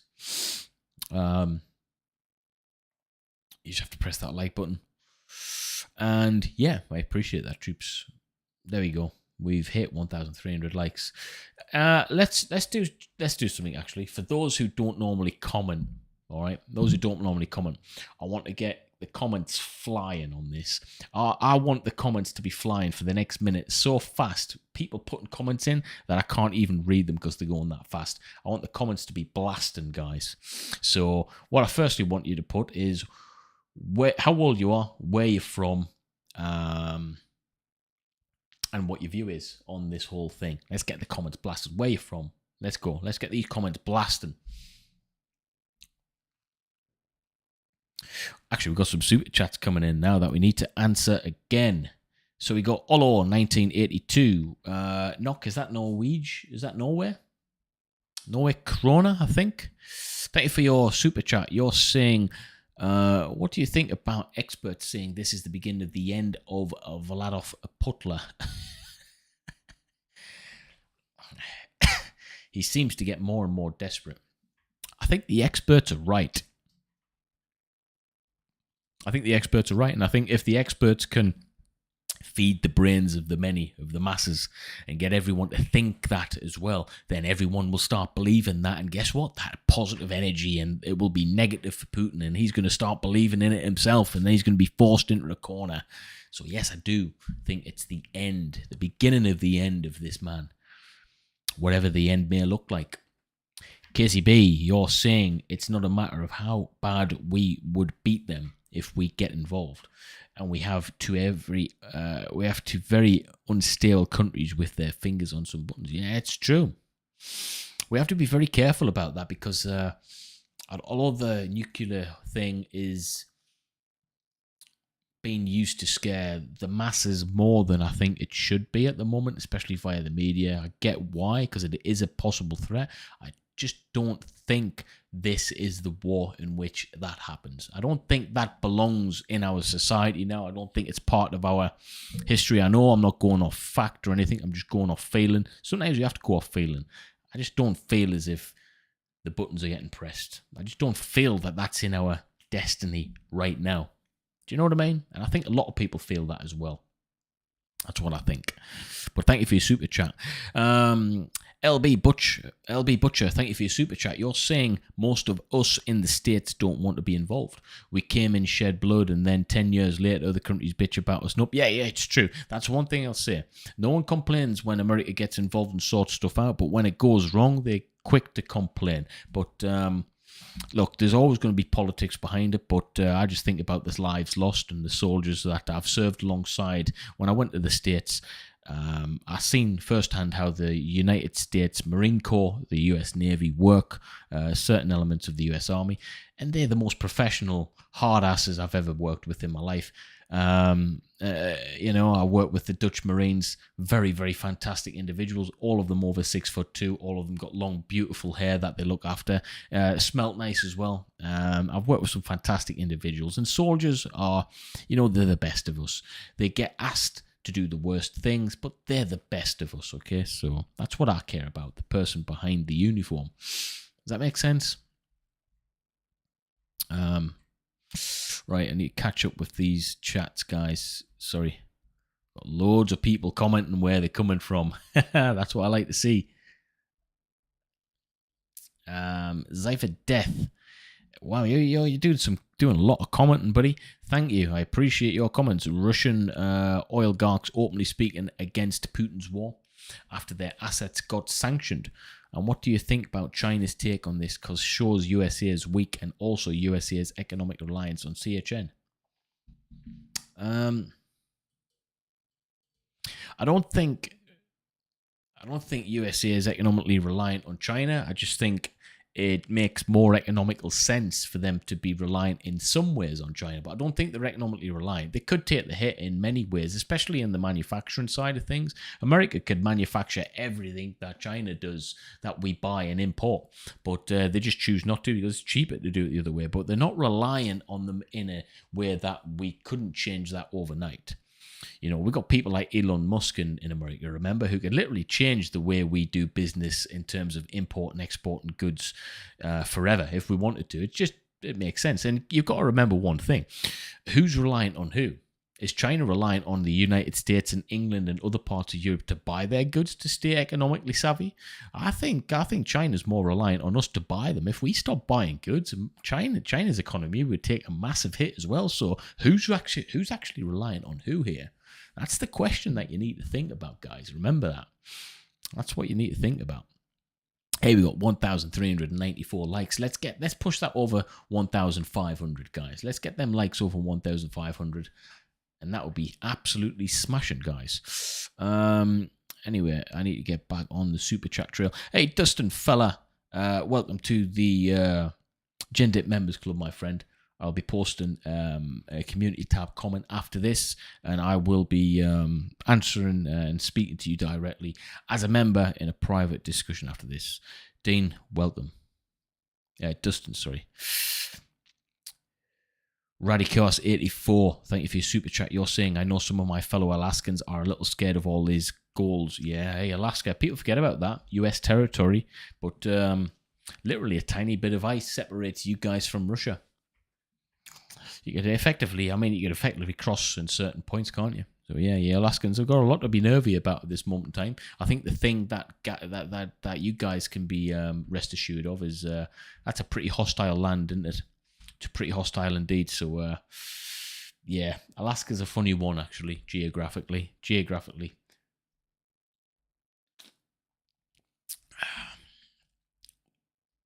Right, what else have we got here? Trying to keep up with you guys is tough.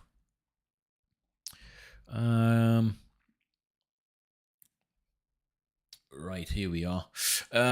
Fearless in real life. Welcome to the Gender Members Club, my friend. Guys, we've got quite a few members in the chat. If you want to join, press the link in the chat description and follow the procedures through there.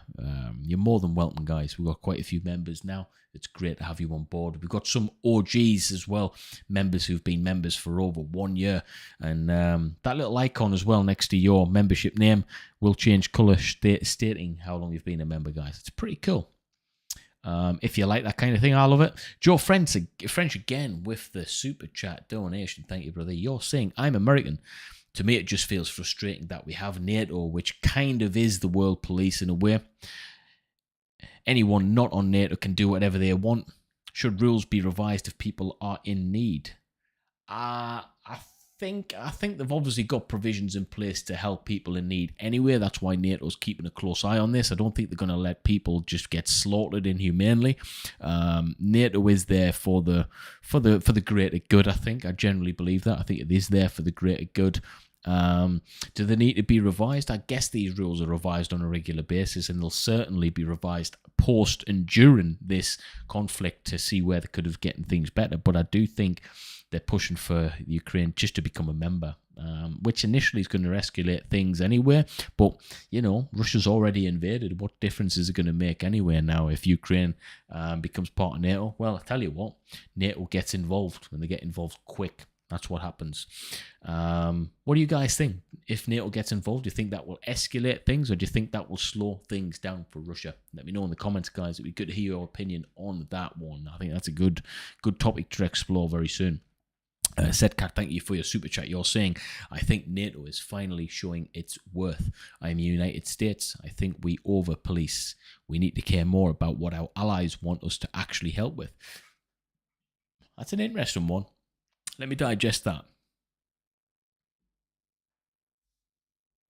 So what you're saying is, we instead of, I think this is what needs to happen. What you're trying to say is, instead of like America is world police and that, and they're the figurehead, the top, and they're doing a lot of talking down. But in order to make the people under them work more efficiently, they need to start letting a bit of leadership out, letting a bit of control out. Go, right, okay, you instead of us doing it for you, we're going to teach you how to do it for yourselves a lot more. We can be the figurehead, we can be the money guy, we can be the advisory, we can help when you really need it. But I know what you mean. I think other countries need to stand up and take a little bit on. Take a dog to water, that old saying. What's that saying again? Someone help me out in the chat, I can't remember it. Timu, thank you for your super chat. You're saying keep it up. I appreciate that, Timu. 797. Thank you, brother or sister or whatever. Where are we at, guys? I need to catch up. There we are. Chris Norris again. Chuck Norris. I used to spar against a former Marine. Dude was terrifying. I loved sparring and rolling with him because he was on a whole other level. Chris Norris, thank you, brother, for that super chat and your insight into your service.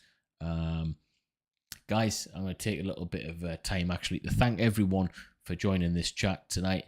The live streams, I'm enjoying these, and I want to say on behalf of everyone watching this, the whole reason we're watching this, because we have some form of interest in the military, whatever that may be, is down to you guys to decide what that is, but we all have somewhat of an interest in the military. I just want to take this opportunity to thank every person in the chat, especially the serving personnel and the veterans. If you are a prior service soldier in any part of the military from any country, I just want to say thank you guys for your service and your dedication to your country. Without you guys, we would be in a worse place on this planet. So I think I speak for everyone in the chat at this. Thank you for your service, guys. I appreciate you all. Vitalik and Nazaruk, you're saying we have enough brave people in Ukraine to fight. Freedom is not free. It's our time now. Yeah, I think it is your time, and I guess time will tell on how you do. And I think at this moment, the determination, resilience of the Ukrainians is showing through. We wish them the best. That's all. Thank you for your super chat, buddy. Ken Dub X, thank you for your super chat. You're saying I'd feel sorry for the Russian that runs into an Alaskan moose. Also, like the content, I plan on joining the United States Air Force soon, but I hope Ukraine powers through. A few things out of that. I feel sorry for the Russian that runs into an Alaskan moose. Yeah, I don't feel sorry for them, personally. I haven't heard of the Alaskan moose. I need to look at this. What's this Alaskan moose?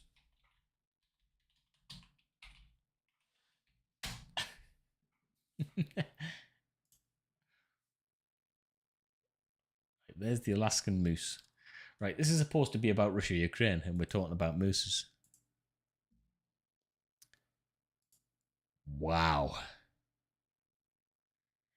These, what the hell? That is humongous. Right, yeah, Alaskan mooses, guys. Let's not let's not run into these things. And thank you for enjoying the content, Ken Dub. I appreciate that.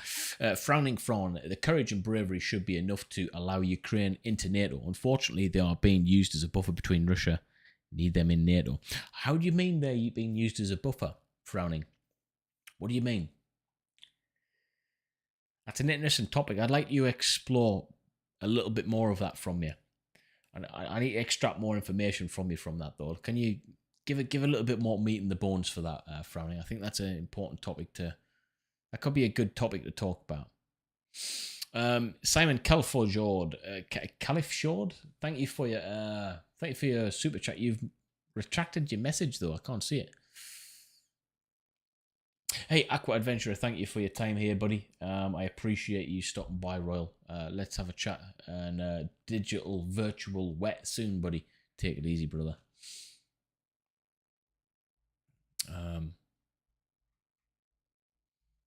Where we at? Sorry, guys. The End Carver, thank you for your super chat. You're saying build a man of fire, keep him warm for a night. Set a man on fire, keep him warm for the rest of his life. Well, his life won't be too long, so yeah. Race Kelly, thank you for your super chat. So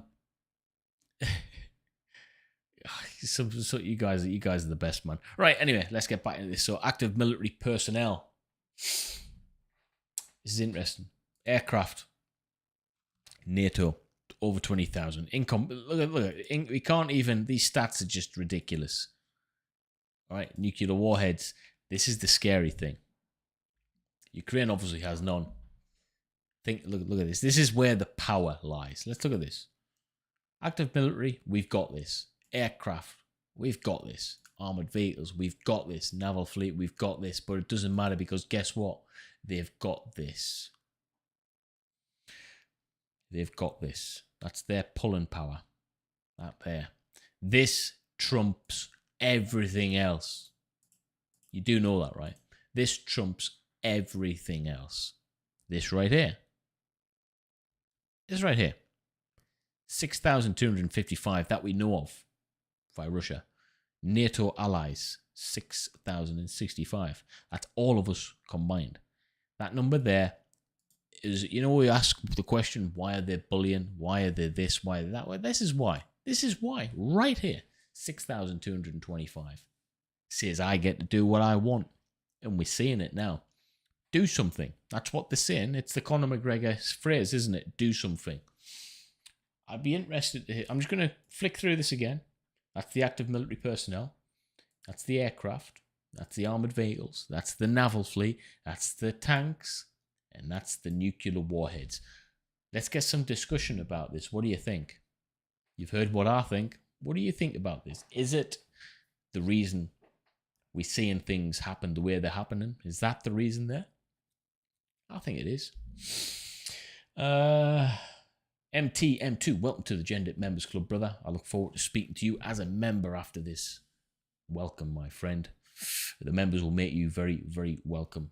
We've got a good bunch of crazy geezers and geezettes in the members club.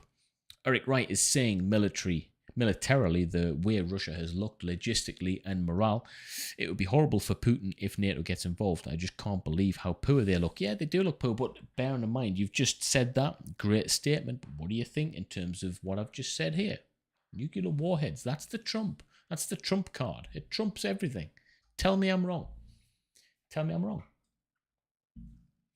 Tell me I'm wrong, guys. That's what I think. It doesn't matter about anything else.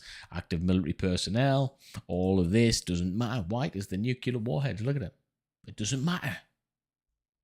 Tell us it doesn't matter. Tell me differently. It doesn't matter. That's just my statement, guys.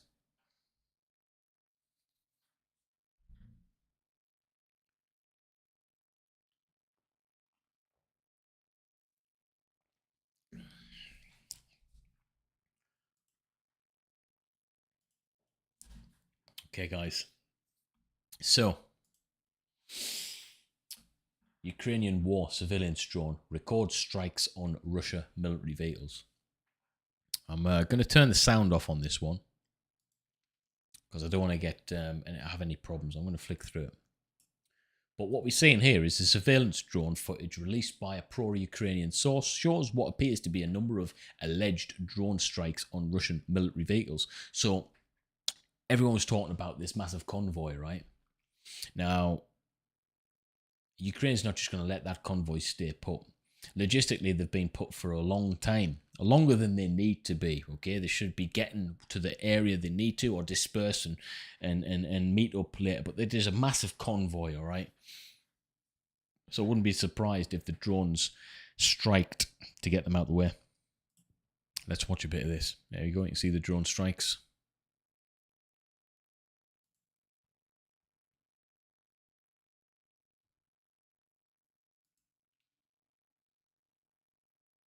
Yeah, there we go again. So what was that? What did that say?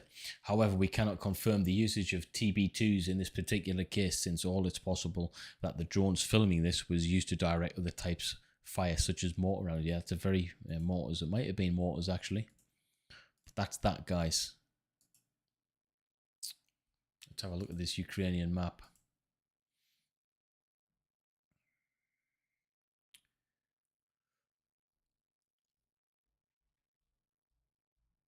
We're going to get into this a little bit.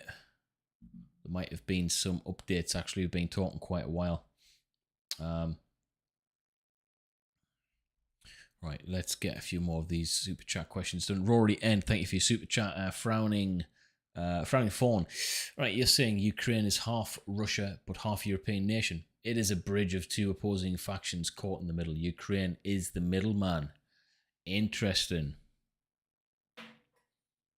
Is it really the middleman as we think, though?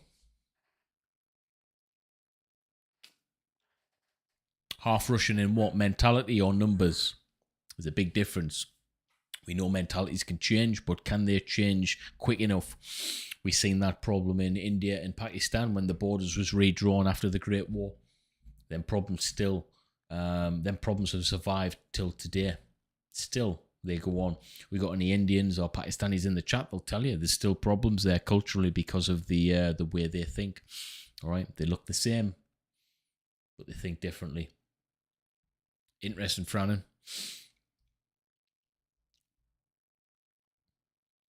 Said Cat, that plus do get involved, but when wanted, not just because we can.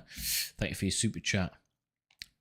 LB Butcher, you are saying US is down 40,000 Marines. Why? What do you mean 40,000 Marines? What, in terms of numbers due to lads leaving, or they've just not recruited, or they're... Why? What do you mean by that? How are they down 40,000 Marines? In terms of the numbers they should be? Surely not. The US Marines have had a few problems, though, of recent, haven't they? They've had leadership problems. Big leadership problems indeed. That'll be an interesting topic to talk about, actually, on a live stream at some point, I think. Andrew Moorhead, thank you for your super chat. You are saying Russia would have to spread their nukes out. We can put all 6,000 on Russia. I've never thought about it like that. You know, it's so obvious, but yeah. But Russia's a massive place, guys. So I get it. They'd have to. I mean, spreading them out is one thing. No, I get what you're saying. It's still.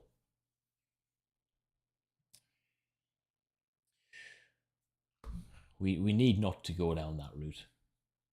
We need not to go down that route, guys. 1,512 likes. If we can get those likes pushed up to 2,000, I think we've got 2,000 in this stream before we end it. At some point, we have to get up to 2,000 likes. If we can do that, I'd appreciate that. If you've just joined this chat, guys, smash that like button. This is the #1 place to go to for all of your updates, especially on the Ukraine situation at this moment in time. So if you haven't subscribed, you haven't liked the video, please, please, please just take a few moments of your time to be able to do that. Most of you guys are here for a long time anyway, so you might as well just do it now. All right, guys, we're already at nearly 1,600 likes now as a result of that, so thank you, guys. Simon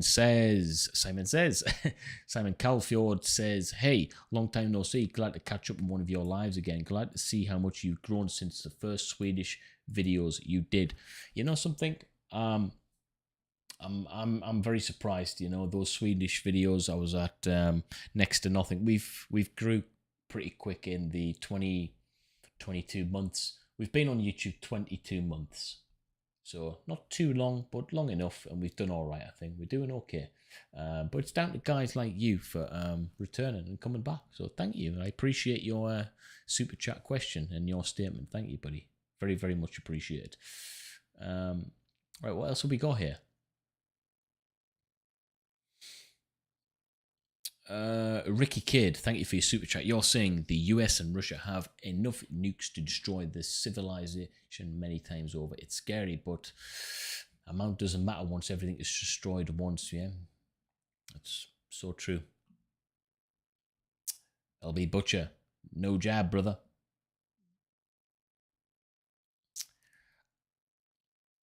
Hey, Tristan, with the super chat, you are saying, what you're saying, super effective.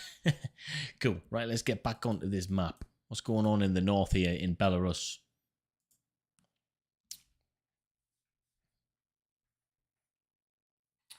At today's Security Council meeting, Lukashenko showed what looks like an actual invasion map.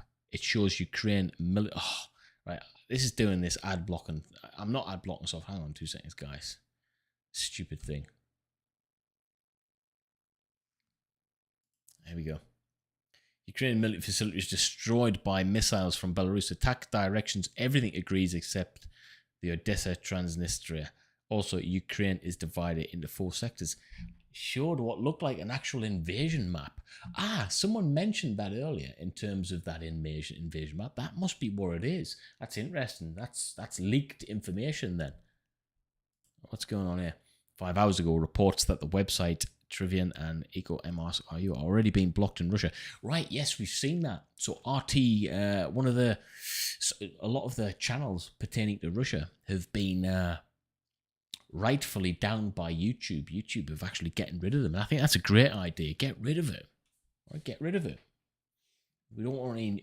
They don't want any state propaganda media pushing their agenda, and that's a good thing, I think. What's happening here?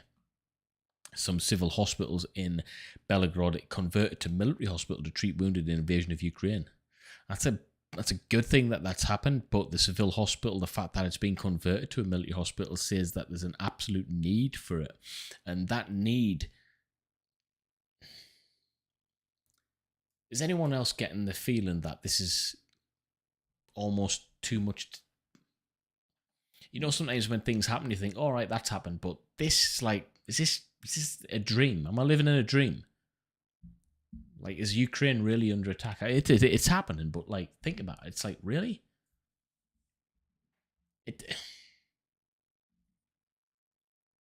I have moments of clarity like that. Like, really? Are we actually talking about this? Is this real?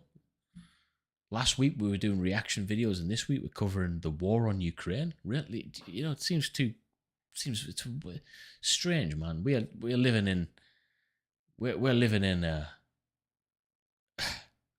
I don't know. This is weird. It's weird. Hey, Zachary Cooler, welcome to the Gender Members Club. Guys, we are at 1,646 likes. If we can push that up to 1,700, if you've just joined the chat, smash that like button. Let's get up to 1,700 likes, troops. Let's go.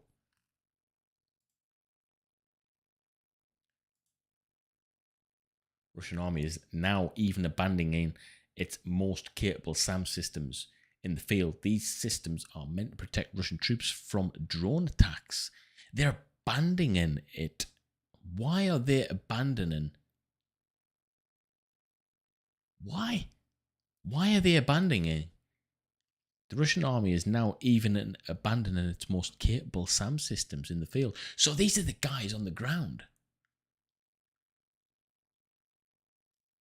The Russian soldiers' morale is not in this war. Their heart is not in this war, guys. They don't want it. They don't want it. The Russian soldier doesn't want it. He doesn't believe in it. They'll have probably defected and stayed in hiding. That wouldn't surprise me if we get Russian soldiers fighting for on the swapping sides. That wouldn't surprise me.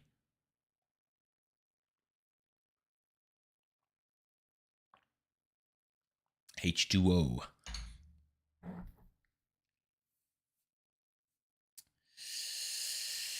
Edward Small, thank you for your super chat. Hey, thank you for that, buddy. Next time, just get a question so we can generate a conversation over that. Yeah, Edward. If we just, I appreciate your commenting, super chatting, bud. Let's get questions going, guys. The questions are important.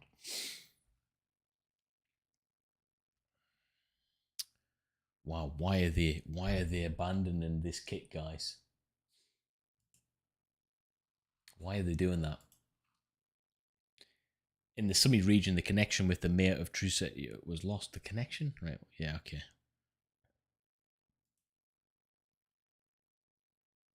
Security Service of Ukraine showing video of captured Russian soldier. We were told Zelensky has already capitulated and we need to just drive to Kiev. What's this? That's a captured soldier. What's people saying? I can't see the. I need it to be translated. What this is? I said yesterday that negotiations are a trap to give the troops an incentive to destroy Ukraine. Light remains to put the squeeze on it. Wow. What's going on, man? The Marshal, thank you for your super chat. You are saying how inept are Russian commanders, or is it fear? I think it's a mixture of both. I think it is.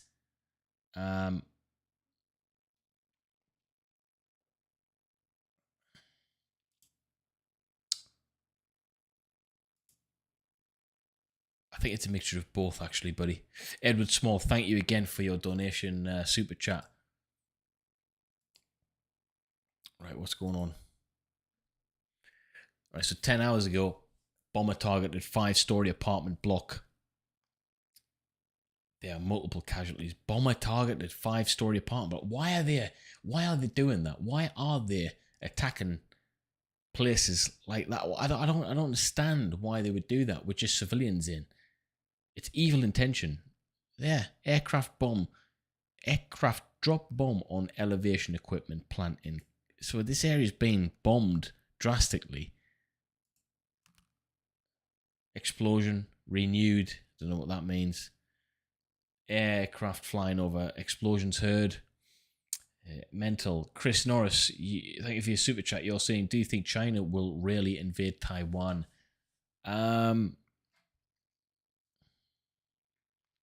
There's multiple ways to answer this. The short way is yes, I think they really will. I think they'll utilize this situation and see it as they'll see that NATO has been not weak, but they've been slow to respond in the way that they thought they would have. I think they'll try and capitalize on the morale of the people in the region, and I think they will do it. I think they'll do that. Potentially, I think they'll definitely be thinking about it. If they're not going to do it now, they'll never do it. Does that make sense? Hopefully that answers your question. What do you think? James Arnott, thank you and welcome to the Gendit Members Club, brother. You're very welcome here, troops. We've got a fantastic club. James Arnott, appreciate you, brother. Norman Jutras, thank you for your super chat. You're saying, is this war the big thing going on or a diversion? Ooh, that's a good question. I like questions like that. I have to ask you it back. A diversion for what? What do we think? A diversion for what? You can't leave me hanging like that, Norman. Is this war the big thing going on, or a diversion? A diversion for what, though? This is massive. This is massive.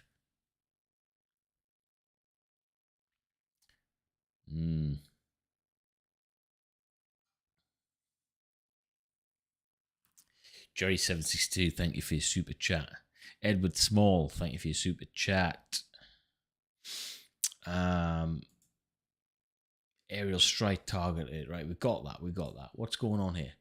At least 6 injured in Russian army strike. So there's a lot of strikes going on in the Kharkiv region. Oh, I can't even read this next bit. At least 6 injured in a Russian army strike in central Kharkiv, among them 1 child.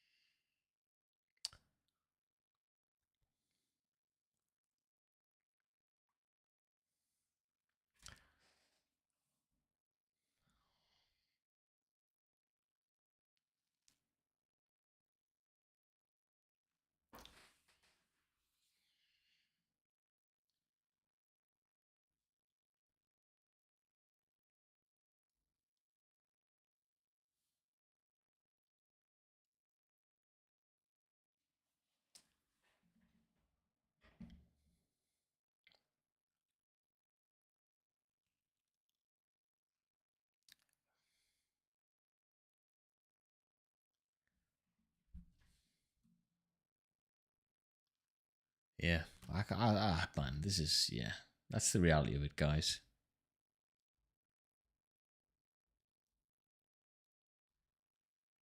Don't like Dominican, thank you for your super chat. You're saying there is a Iran nuclear deal. How does that change things, or what does that change? Moving on says, is this the real start of World War III?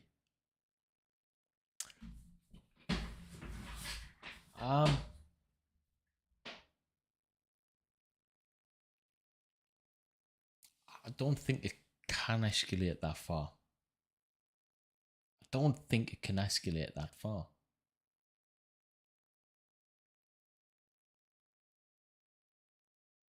Do you know what I mean? It can't. Can't escalate that far, can it?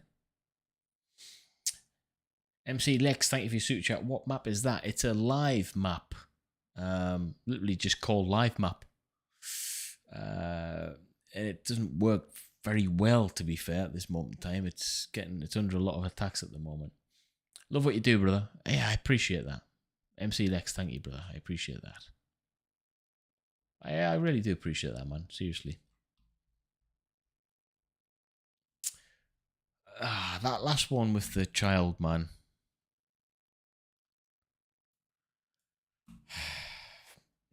I'm a father now.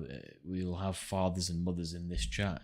It stinks, doesn't it? It stinks, man.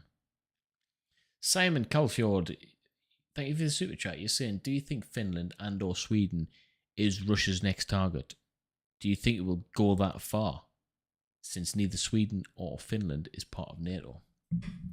Sweden or Finland isn't part of NATO, but bloody hell are they very close to Europe and NATO relation-wise. They've got fantastic relations. They're formidable fighting men and women in the military. They say they were peacekeeping in Afghanistan.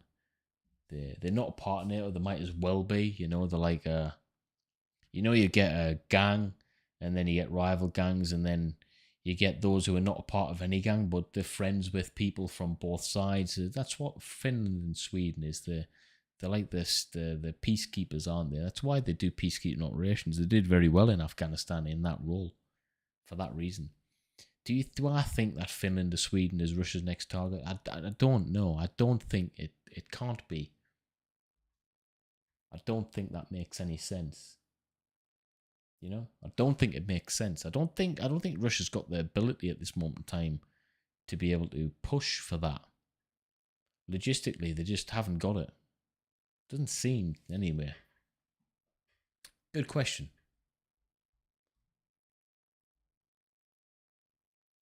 Norman Jutras again. Thank you for your super chat. You're asking, you're saying China and Russia had meetings a few months ago to discuss Western influence in the East. Is this just Putin being bold or part of a bigger scheme? I think it has to be part of a bigger scheme. The fact that China and Taiwan and then this and then potentially, you know, with talks about Belarus and Sweden and Finland and all that, it's definitely, there's a bit of a power divide, and a lot of people wanting control, a lot of people wanting to step up. I think that might be down to the fact that certain countries have weak political leadership in the West at the moment. I don't want to say any names. One of them falls asleep a lot. If they see weakness, then they have an ability to capitalize on that. Does that make sense? That's what I think is happening. Fantastic question, Norman Juris. Thank you for that. Said Cat, thank you for your super chat. You're saying China would be crazy to take Taiwan. Swift block.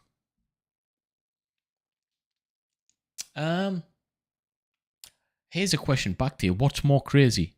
What's happening in Ukraine via Russia, or if China was to try and take Taiwan? What would be crazier? What do you think is more crazy? Zachary Kugler, thank you for your super chat. You were saying, would be lying if I said that Russia-China alliance didn't really bother me. Okay, so here's a question for you guys. Here's a question for you guys, okay? So we're talking about the Russia-China alliance. Zachary's just mentioned it there.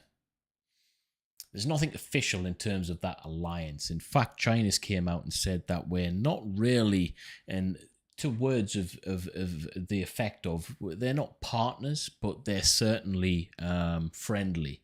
Does that make sense? So it's a little bit like a boyfriend and girlfriend saying, yeah, we're not official, but we're close. All right, everyone knows it, but they haven't came out as being official, and that's what it's like with Russia and China. So I ask you the question: is Russia and China more serious than they're saying? Are they just a friendship, or are they actually in each other's pockets? Are they in bed with each other, metaphorically speaking? Does that make sense? Is the Russia-China relationship more developed than we think? Have they got a long-term plan? What would that long-term plan look like? It's really, really interesting to think about this, because, you know, separately they're powerful nations. Together they would be humongously powerful. So it's an interesting thing to consider, and that's the question. Let's see what the answers are. What do you think about that? Thank you, Zachary, for your super chat question. You've opened up a larger topic of debate, I think, there.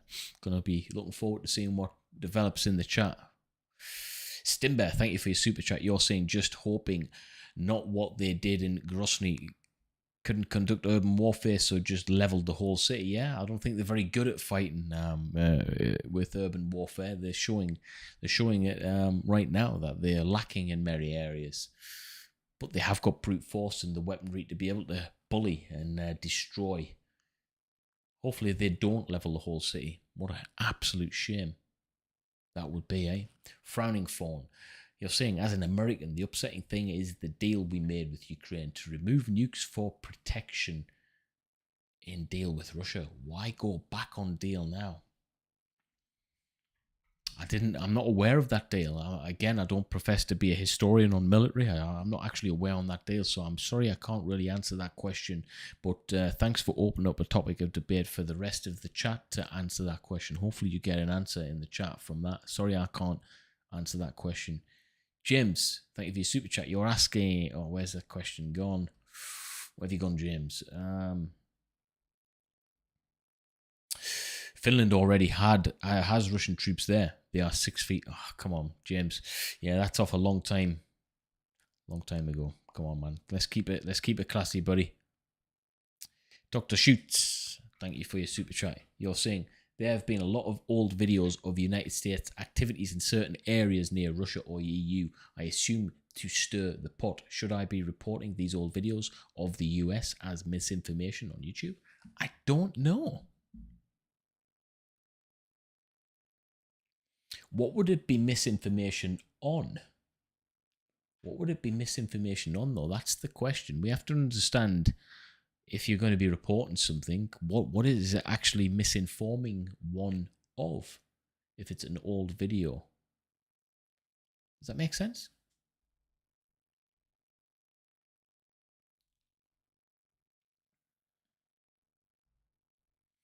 Hey, Mark Bauer, thanks for joining us again. Mark Bauer is a very loyal person on the channel, a fantastic friend of the chat. How are you doing, Mark? You're saying it's all shits and giggles until someone giggles and shits.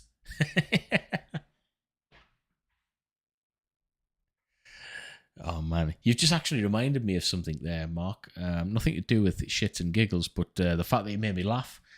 We've got a channel. Is Chonky Hunky in the chat at the moment? Is he in? I haven't seen him via. Is Chonky Hunky here? We have a member called Chonky Hunky. Essa Alfadala. How you doing? Thank you for your super chat. You're saying, do you think this is like the Iraq-Kuwait war? No, I don't. I don't think it's like that. I think, I'll be honest, I don't think we can compare any of these European wars to the Middle East. I think some of the, I think the mentality is very, very different. And we, again, normally in the Middle East, we're looking at, I mean, one of the most developed militaries in the Middle East at the time was the Iraq military, and they were just not really up for it. Not really up for it. The mentality is totally different there. It's a very, very different set of circumstances in that region, all right? Yeah, I just don't think we can compare. I think a lot of things you can compare, but it just comes down to the mentality of the individual you're fighting against. Europe, we're normally fighting against technology. The Middle East, we're fighting against mentality. You know? Does that make sense? Very, very different. Stimber, thank you for your super chat. You're saying, ever heard of the Shanghai Cooperation Organization, the NATO of the East, the most powerful members being Russia and China? No, I've never heard of that. Tell me more.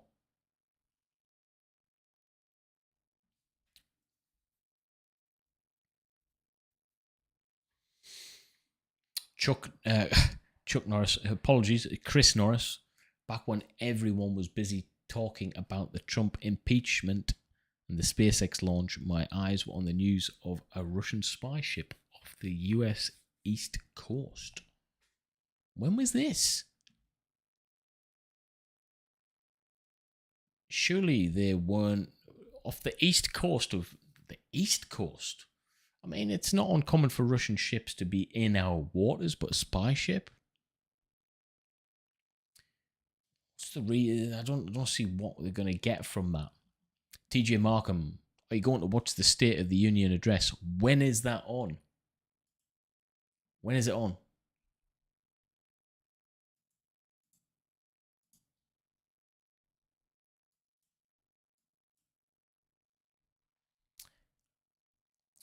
TJ Markham, yeah, when is that on, TJ Markham?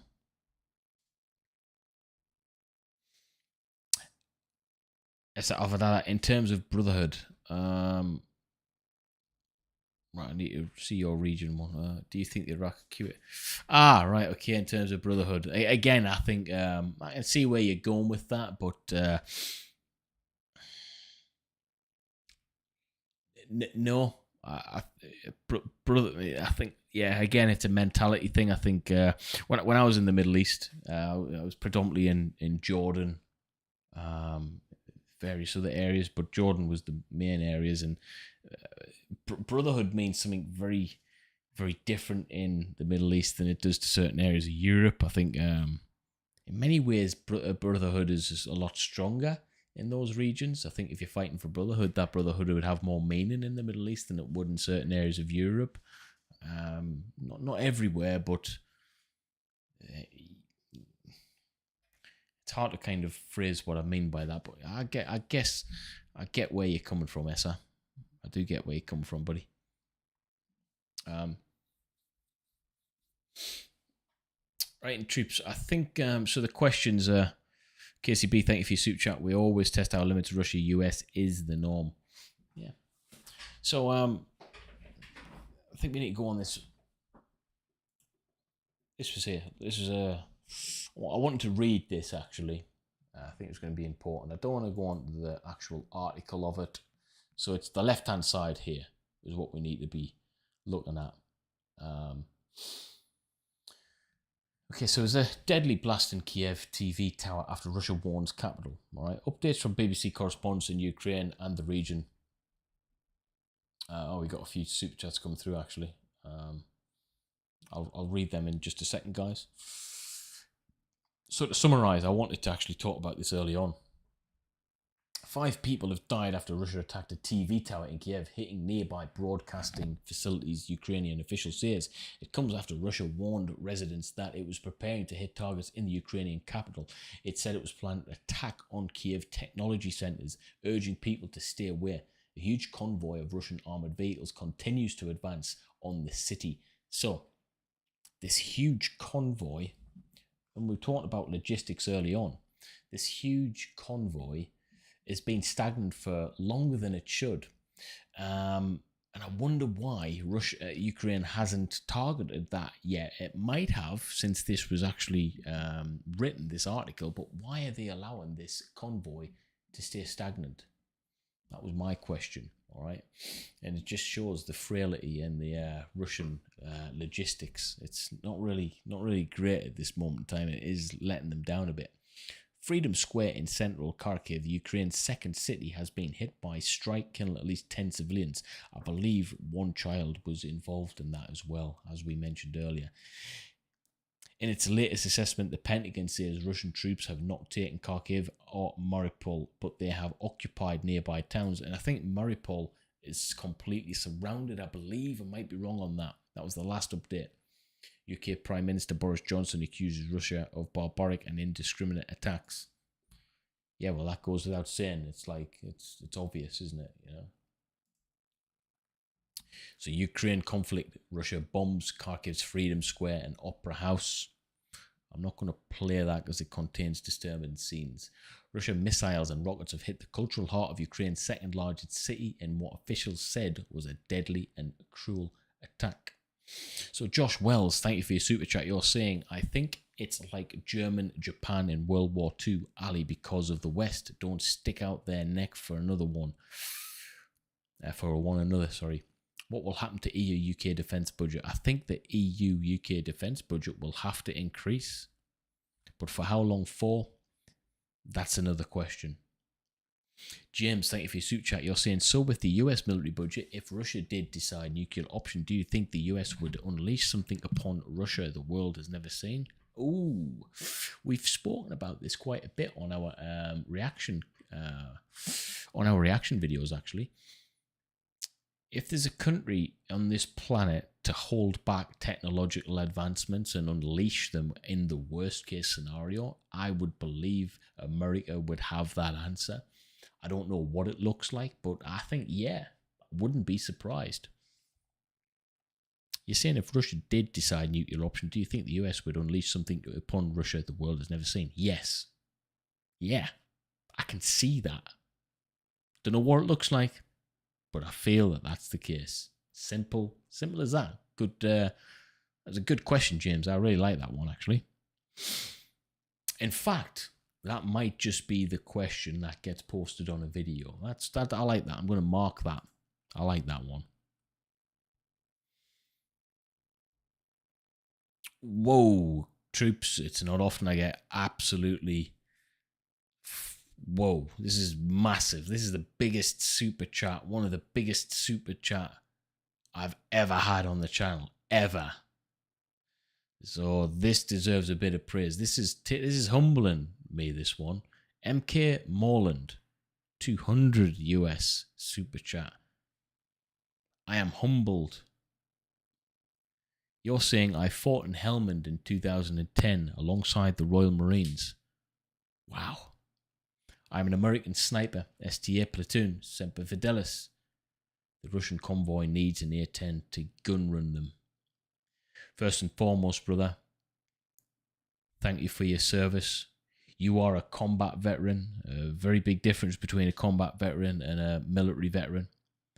You fought alongside my brothers. You are my brother. the Green Beret, Royal Marines Commandos, United States Marines. You guys rock, man. Thank you for that very, very big super chat. 2010. I had buddies over there then. You guys fought like hell in Helmand in 2010. So thank you for your service. And wow, 12 years ago, man. Eh? I'm humbled. Yeah, I'm humbled in your presence, brother. Thank you for your service, my friend. You should become a member, MK Morland, so we can speak. You should become a member, dude. I want to see you here again soon. Thank you for that. Okay, so we let's smash some respect in the chat for our veterans who served in Afghanistan and anywhere else in the world. Let's get some love in the chat, man. Let's get some love for these people. Yeah, let's smash some love in the chat. Let's get it. Let's get it. Let's get some. Let's have like a patriotic minute of just spam chat for our heroes, man.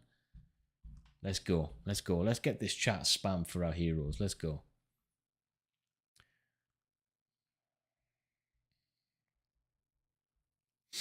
Troops, if you can hit that like button, let's get over 1,800 likes. We're nearly there. Let's go, troops. Let's get some love in the chat for our veterans, man. Let's go. Let's go. Let's get some hearts in the chat, man. Let's get some hearts in the chat. Let's go.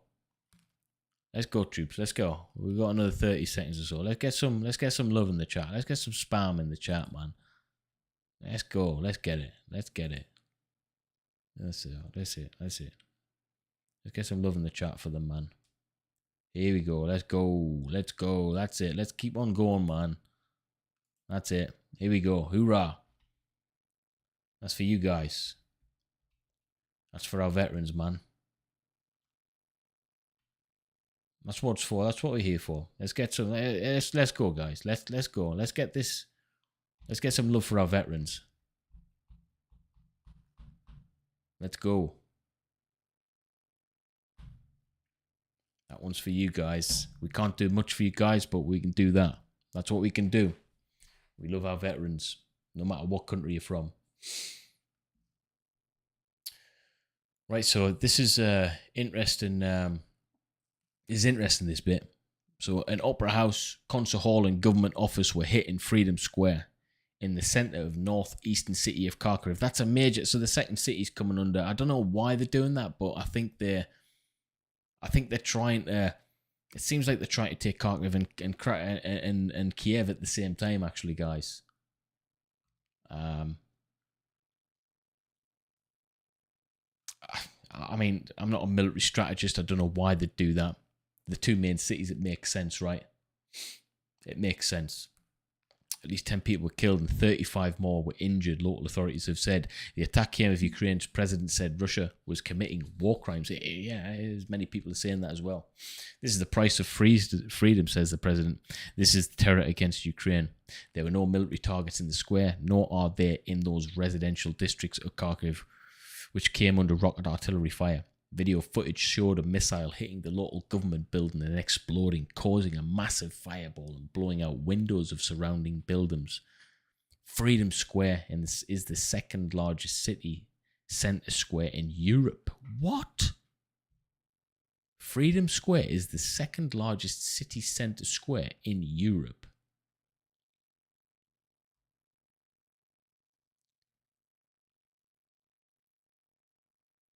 Wow, that's took me back. Anthony McClelland, thank you for your super chat. You're saying, do you think the weakness of the surrender US president initiated or influenced this invasion? I think you've misplaced your. I don't understand your question. Sorry, Anthony. I know you've super chatted. I don't understand your question. Sorry, buddy. If you could rephrase that. Superman, welcome to the Gendered Members Club. That's a cool name, buddy. Anthony McClelland, the current president. Yes, I think it might have influenced the invasion, and not that much. But yeah, it'll have definitely been up there in the thought pattern. That's for sure, 100%. Hey, troops, we've got 1,831 likes. Let's rapidly push that up over to 1900. So if we can take a few moments and just literally, let's smash that like button. Let's get to 1900 likes, guys. I'd really appreciate that. If you can do anything right now, just take your 2 seconds and hit that like. Let's see those likes pop up to over 1900. We haven't got that much to go, actually.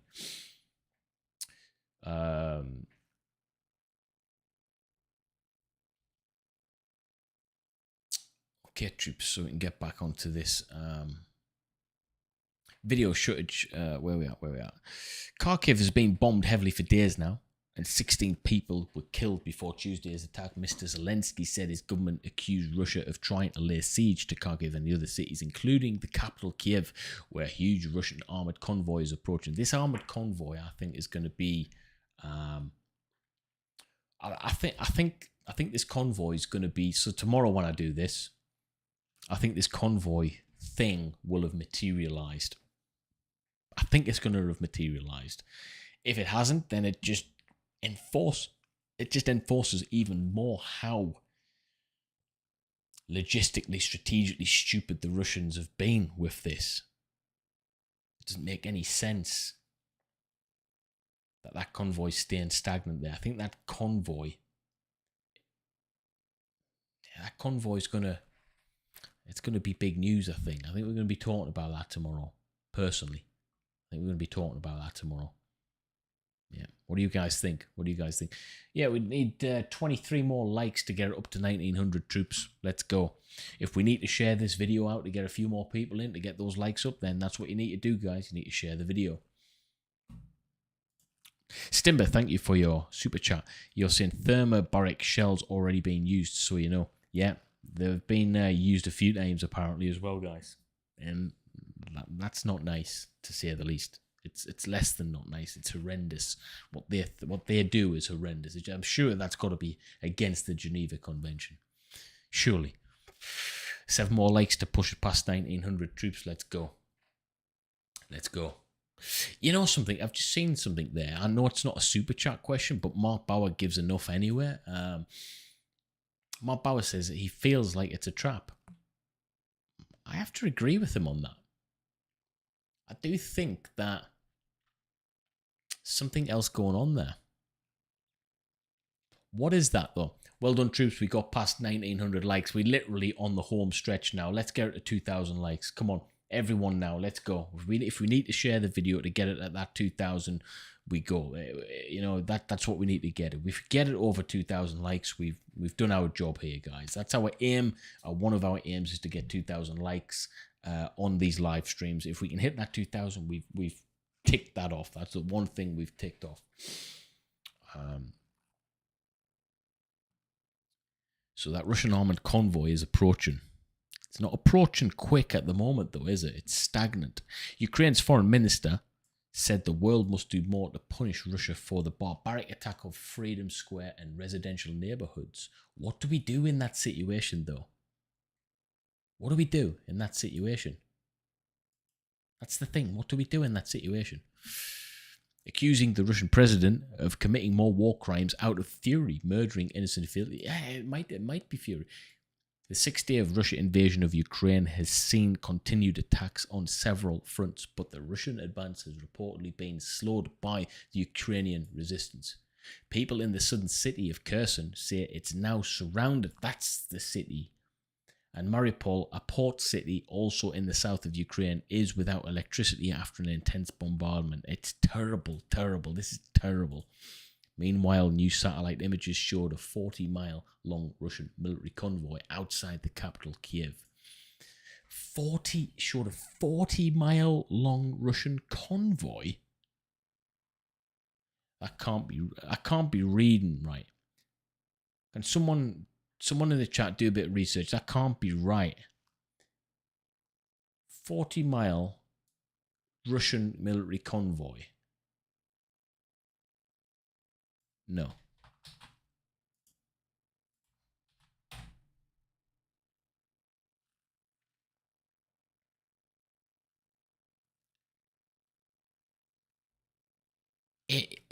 CNN is saying that can't be right. That can't be right. Right? That is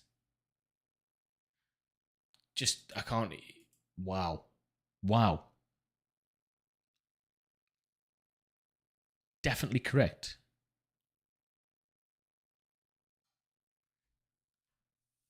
That's insane.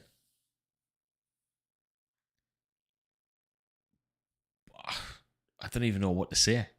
What do you do? What do you? You can't even strike that.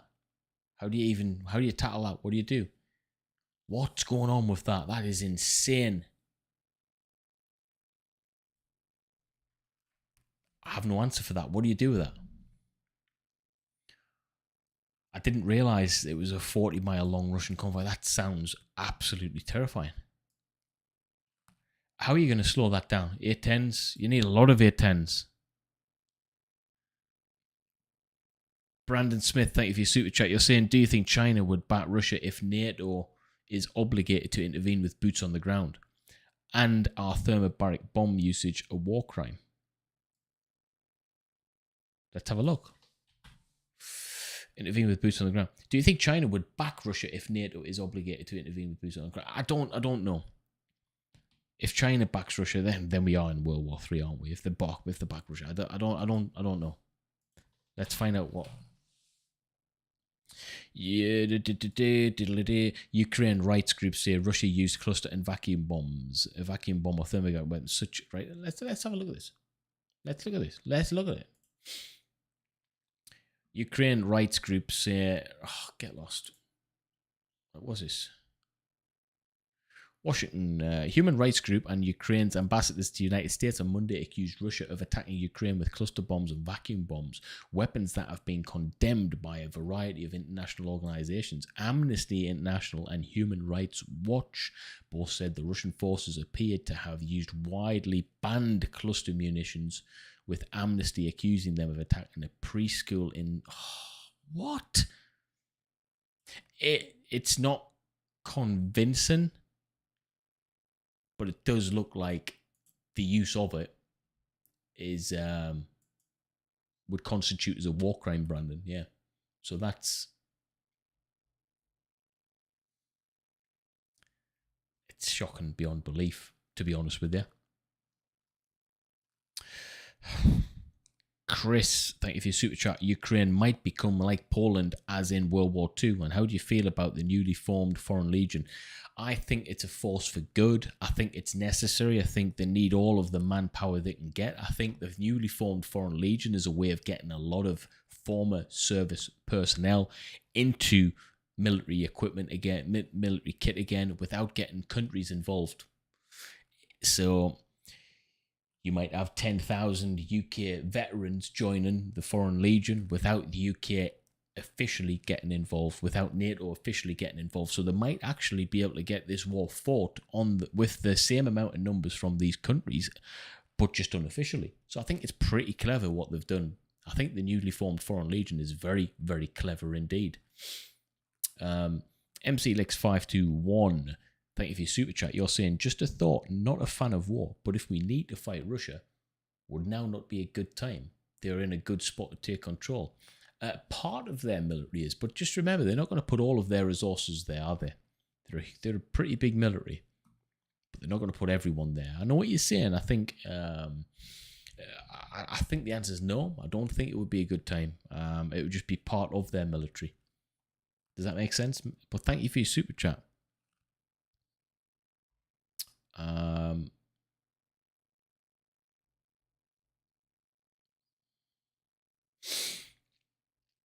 James, the reason the convoy is moving so slow is because they are running out of fuel and are having food shortages for the Russian troops. Right, the thing is, though, right, they've just invaded a bloody country. They've killed people, inhumanely done it. The war crimes have committed. You mean to tell me the Russians have just forgotten about the food thing, food shortages? It shows how stupid the command structure is.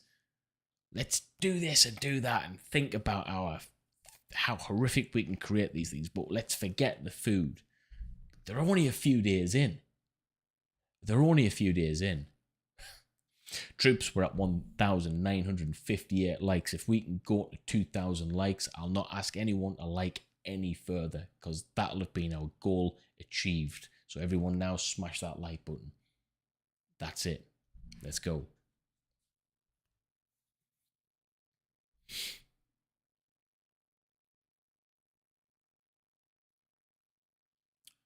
Sean Squatch PNW, a 40-mile target of opportunity, loss of life. Huge. Interesting way of putting it. Yeah, a loss of life would be huge. 1989, my birth year, is how many likes we've got. 1991 is not my birth year.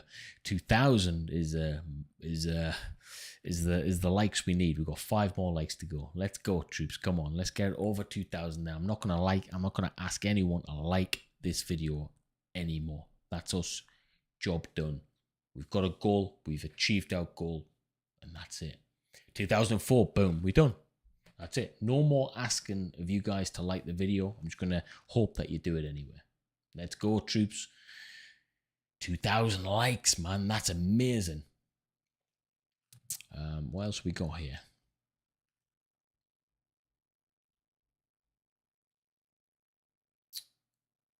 Sweaty shorts. Welcome to the Gendit Members Club, my friend. Look forward to speaking to you guys after this stream in a private community post chat. The news said they are out of gas. I'm Cuban 2 says the news said they are out of gas and food. The front truck's blocking all the trucks. They are stuck. Fox and other reporters. The news said they are out of gas. How could they be out of gas and food this early on? Do you understand? This is ridiculous. So that's an area of opportunity right there to strike. If they're going to strike, striking now would be beneficial for them, right?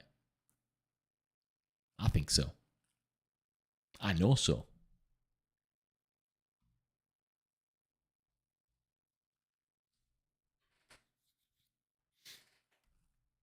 Brian Rayborn, thank you for your super chat. You're saying my earlier statement regarding donated aircraft to Poland was meant as a question. So, if convoys move, wheels up, drones other. I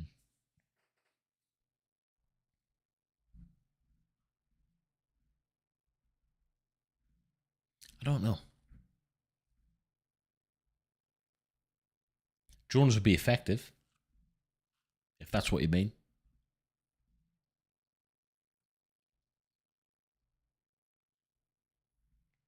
I just hope Poland doesn't get involved. I love Poland, man. I've been there. I love the people of Poland. I just don't want them to be dragged into this. We don't need that. Sweaty Shorts says, big fan of the channel. I appreciate that, man. I'm a big fan of the fans of the channel. J.A. with a super chat. Thank you. You're saying, Gen Dit, extended pincer move and siege. If the Russians succeeded, they control approximately 58% of the EU energy routes and approximately 50% of EU food supply.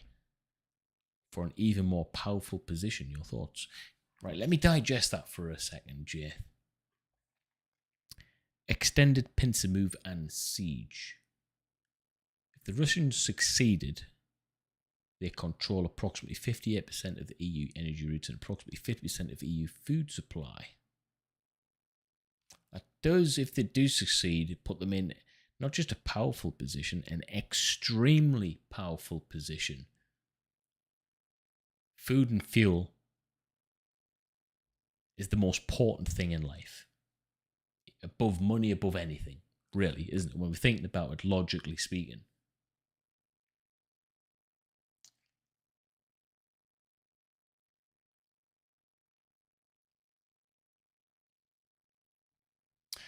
J.A., my question to you is, though, extended pincer move in terms of 58% and 50%. Are your statistics based on if they succeed with Ukraine? Wouldn't sanctions change those percentages anyway by default? Does that make sense? Thoughts, Jay?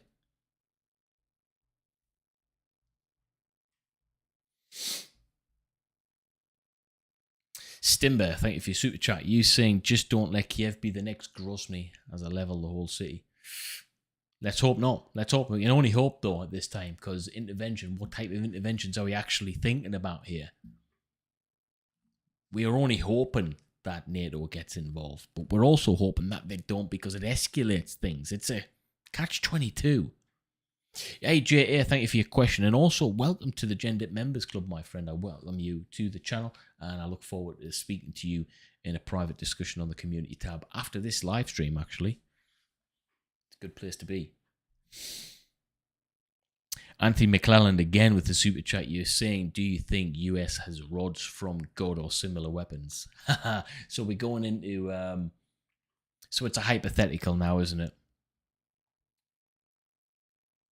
Well, we'll just turn it around. Let's ask the question, do I think America does not have anything, a greater capability other than what we all know of? That would seem crazy, right? Country is wealthy. You just have to look at the budget for one. Massive budget. Biggest budget on the planet for their military.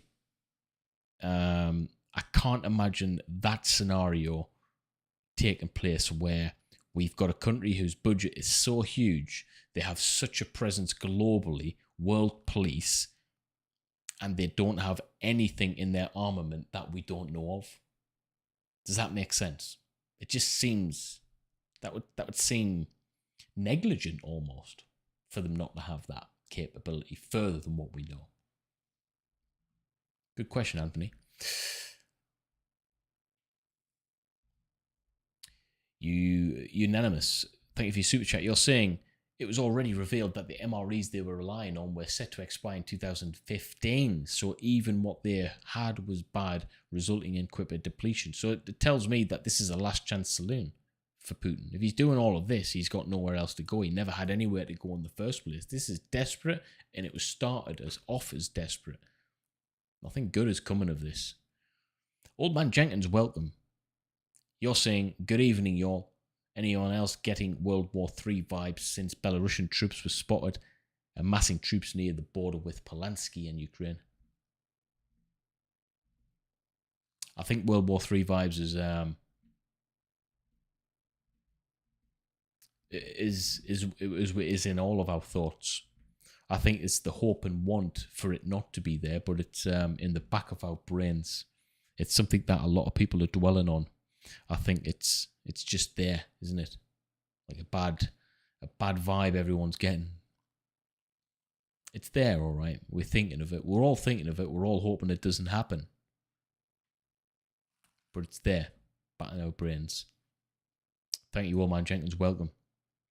Tom Reddick, thank you for your super chat. You're saying US State of the Union starts at 9 Eastern, worth a watch.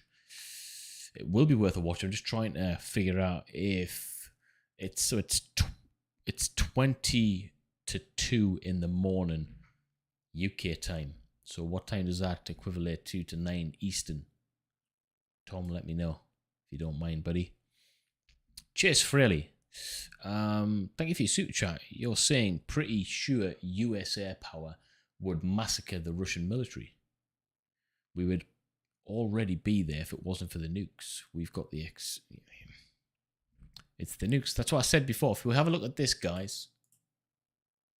Right, for those of you who just joined the channel, we're talking about the big differences between the parties. The parties being NATO allies as a whole, holistically, Russia and the Ukraine, right? Let's just have a look. I'm going to go over this. The categories of this in terms of the differences, we're going to be looking at active military personnel, aircraft, armor vehicles, naval fleet, tanks, and nuclear warheads.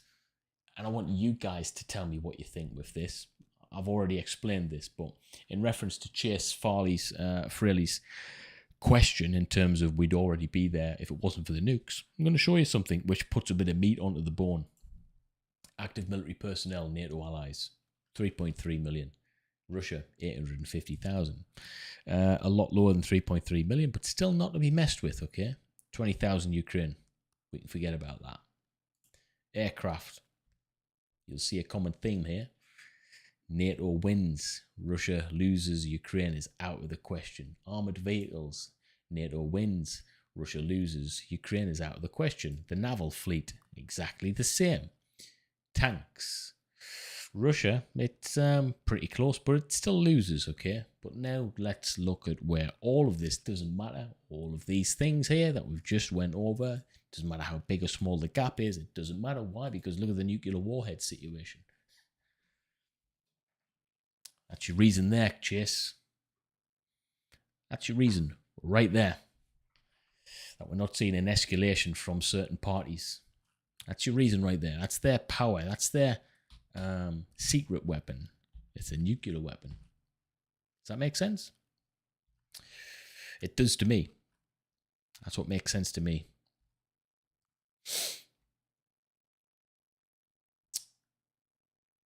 Good question, Chase. Hopefully that answers your question. If we can generate some traction on that, what we've just said, I'd like to hear your thoughts. Mark Bauer, thank you for your super chat. You're saying, ever considered the entire Ukrainian invasion as being a trap by the Russians to force larger conflict or some other unknown potential outcome? Potentially, yes. And I think if we've had intelligence on this Russian invasion for a long time, I think the intelligence services that are available and that are there will have the gumption to realize that if that is the potential, they'll already know that. Maybe that's why we're seeing a hasty start by NATO and other countries getting involved.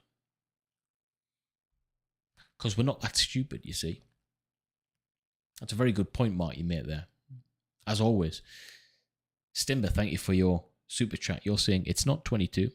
Only ineffectiveness to fight urban. Failing to do that, level it.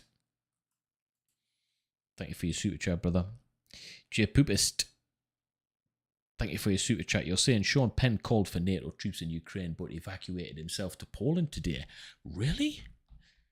Is he a coward for not risking his own neck when calling others to fight?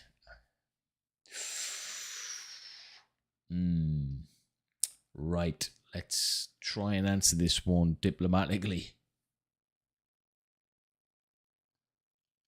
Sean Penn called for NATO troops in Ukraine. Then he evacuated himself to Poland. Let's look this up. Let's look this up. Let's see what's going on here.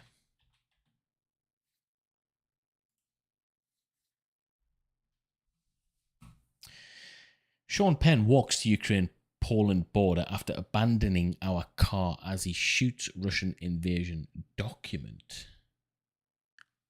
Right, what's going on here, guys? What's going on here?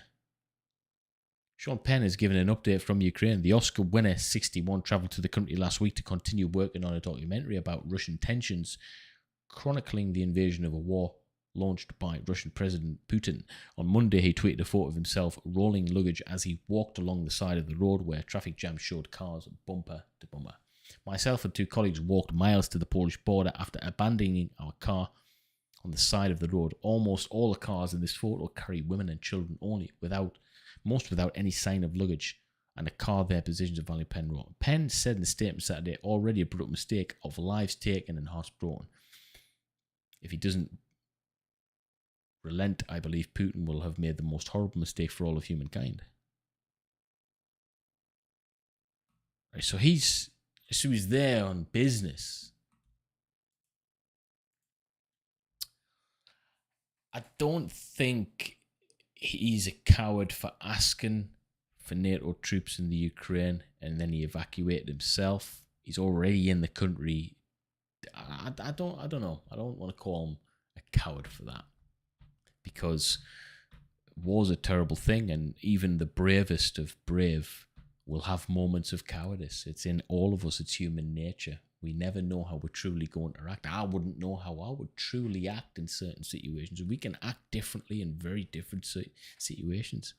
So I can't call him a coward personally.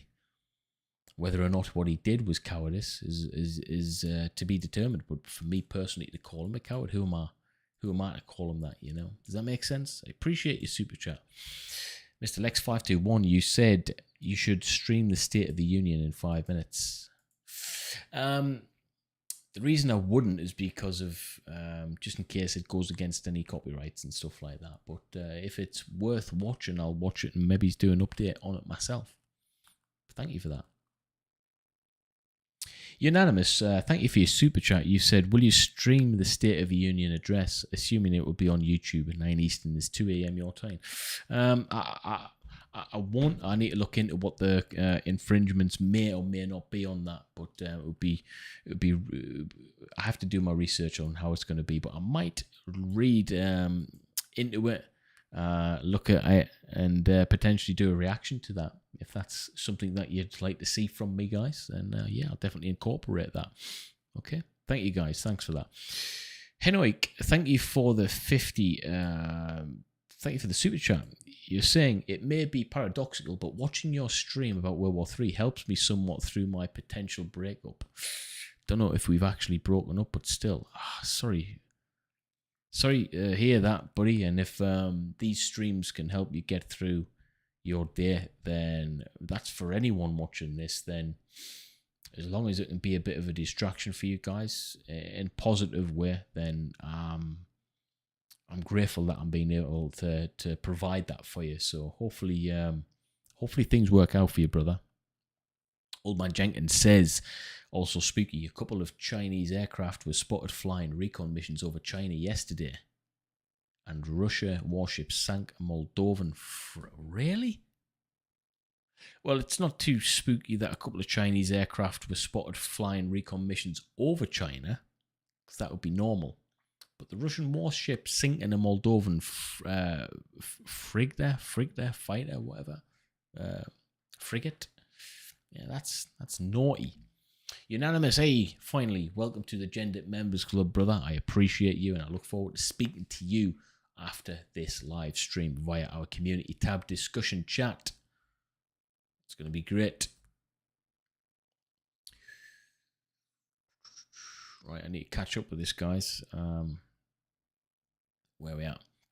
Norman Jutras, thank you for your super chat. You're saying, are all Russian nukes up to date or Cold War junk? This is the thing we need to consider. We are seeing it now with the numbers. So let's have a look on this. Active military personnel. Russia, 850,000. Are all of them standardized troops?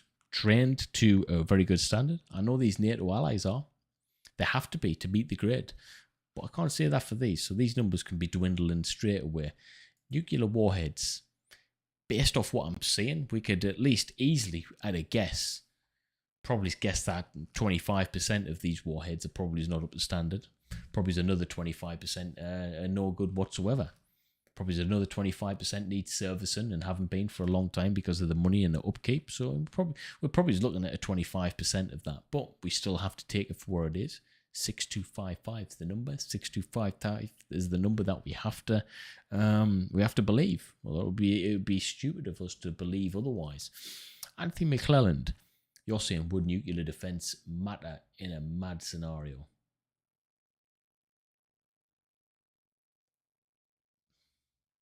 Not really. Let's be real, it wouldn't. I mean, what's the point if everyone's going to be destroyed as a result of it? Do you know what I mean?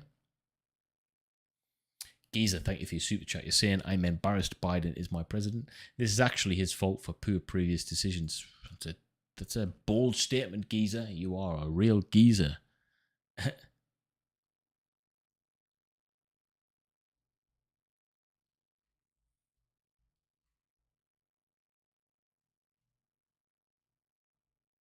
Old Man Jenkins, thank you for your super chat. You're saying, mint Taiwan and freight damn autocrat. Yeah, don't worry about it, brother. It's fine. Unanimous with a big super chat coming in, and the big question, it looks like, don't forget to like and subscribe. You're saying this is his full-time job now and how he provides for his family. He provides us with the top line quality content perspectives that we can't get elsewhere. Do your part. I sincerely appreciate that, Unanimous. Sincerely, I wholeheartedly appreciate that. Thank you. I'm duty bound to give you the best content that I can do. I knew nothing of production and videography and streaming and all of this stuff. I still know I have a massive skill gap in terms of if I could be better, but I'm trying my very best to research and use the resources that I have. And yeah, every day I try to make things a little bit better than the last. It's just the mentality that I got from the Marines. So I appreciate you for saying that. Thank you. Well, thank you for that, buddy. I appreciate that, man. But yeah, this where were we at? Let's see if we can have a look at this map a little bit further, because we haven't covered too much of this. I want to have a look what's going on in Kiev. What's happening in Kiev? Ooh. Right. I've just seen something which could change everything in terms of what we've just been speaking about here in terms of Taiwan. Now, this looks a little strange, but I see why they're doing it. So Taiwan sends 27 tons of medical supplies to the Ukraine. Wow. The Taipei government announced on Tuesday. The statement emphasized that the Taiwanese authorities are lending a hand as a member of the democratic camp in the international community. Now, is that them preempting the fact that China may invade them? And they're trying to get in the good books, especially with regards to the global stage, by doing something like that. 27 tons of medical supplies is a lot of medical supplies, especially when the fact that they're under threat themselves. That says an awful lot. What do you guys make of that? What do you guys make of that? That's really, really interesting. That was 20 hours ago as well. That's an interesting development with regard to Taiwan. I wasn't expecting that. Brooksy Plays, thank you for your super chat. You've said, just been sacked and Home Office doesn't want to give me the right to work, but I'll still chip in to support. All the best, buddy. What do you... Brooksy, this is off topic slightly, but what do you do for a job? What do you do for a job, buddy? I'm sorry to hear that you've just been sacked, my friend. Sean Kompu, thank you for super chat. You haven't got a question pertaining to that. That's fine. Yeah, guys, what do you think? What do you think about that with Taiwan?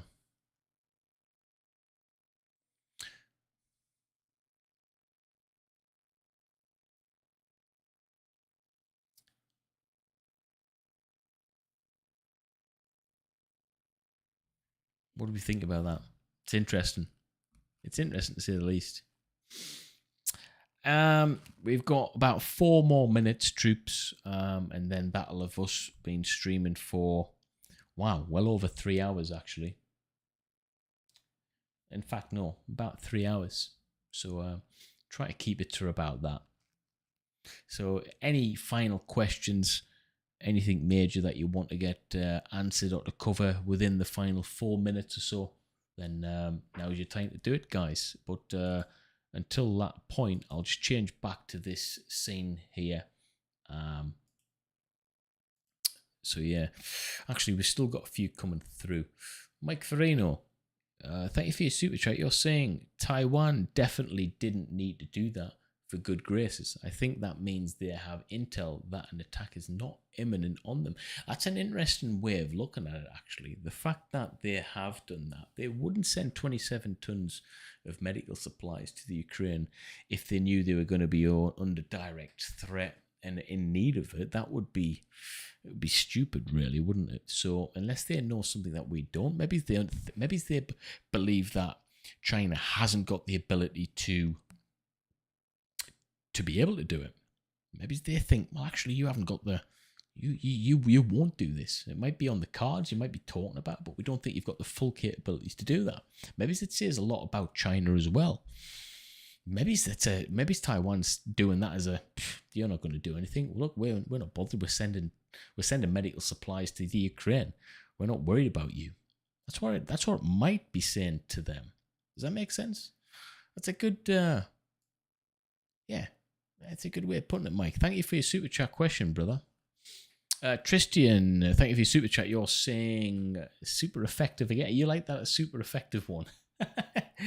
The Marshal, thank you for your super chat. You're saying the US State of the Union address is about to start. Yeah, and on that note, guys, I think we've got another 2 minutes or so. Last questions. I will read the last few questions that come out if anyone wants to ask anything. The Old Man Jenkins, thank you for your super chat. You've just said, yes, we got 100 billion for the Germany army and the regular defense budget. What do you think about that after Germany wasn't able to keep the 2% promise? Oh, right. Hang on, listen. Yes, we got 100 billion from the German army, the regular defense budget. What do you think about that after Germany wasn't able to keep the 2% promise? What it tells me is at the time they don't care about it, just like, the United Kingdom has been reducing our budget for years and years. But in times of need, this money just appears. So it tells me at the time they're not bothered, but now they can give 100 billion. It says a lot, doesn't it? It does say a lot. Lebowski, thank you for your super chat. Let's go, Brandon. Wink. Not sure what you mean by that. I'm pretty gullible, so I'm not sure what you mean by that, buddy. But yeah, 1 more minute, guys. So what I'm going to do is take this opportunity to... troops, thank you very much for taking part in this stream. There's only me hosting the show. So I want to say thank you for everyone for creating the dynamic. You've created the narrative. And I like to ensure that it stays that way. I don't want to come on here and start blasting off my opinions. I want to come on here and allow the function and the ability on this wonderful platform called YouTube to be able to allow you guys to create the discussion, because that's effectively what it is. And there's a load of men and possibly a few women on here who just like to get a few things off the chest and let's talk about it. Sometimes we talk nonsense, sometimes we talk sense, but somewhere in the middle is genuine intent to be able to understand the situation better than we already do. So that's what it's about. And as that's happening, we're also creating a community. All right, with all of our members and all of our non-members, it's fine. We're creating a community. So if anything comes positive of all of this situation, at least that is taking place. So yeah, that's it. That's all we want to do, guys. So first and foremost, thank you to the viewer. You there, yes, you. Thank you to the viewer. And let's do this as we do every single night with this. If you can do anything tonight, keep positive and send that positive mindset and that positivity to the Ukrainian people, because quite frankly, guys, at this moment in time, they need it. They need it. But I'll be answering and picking up any questions that you may have had after this in the chat, guys. And I'll see you later. Whatever you do, be kind, stay peaceful, and have a wonderful evening or day wherever you are. Take it easy, guys. Good luck out there.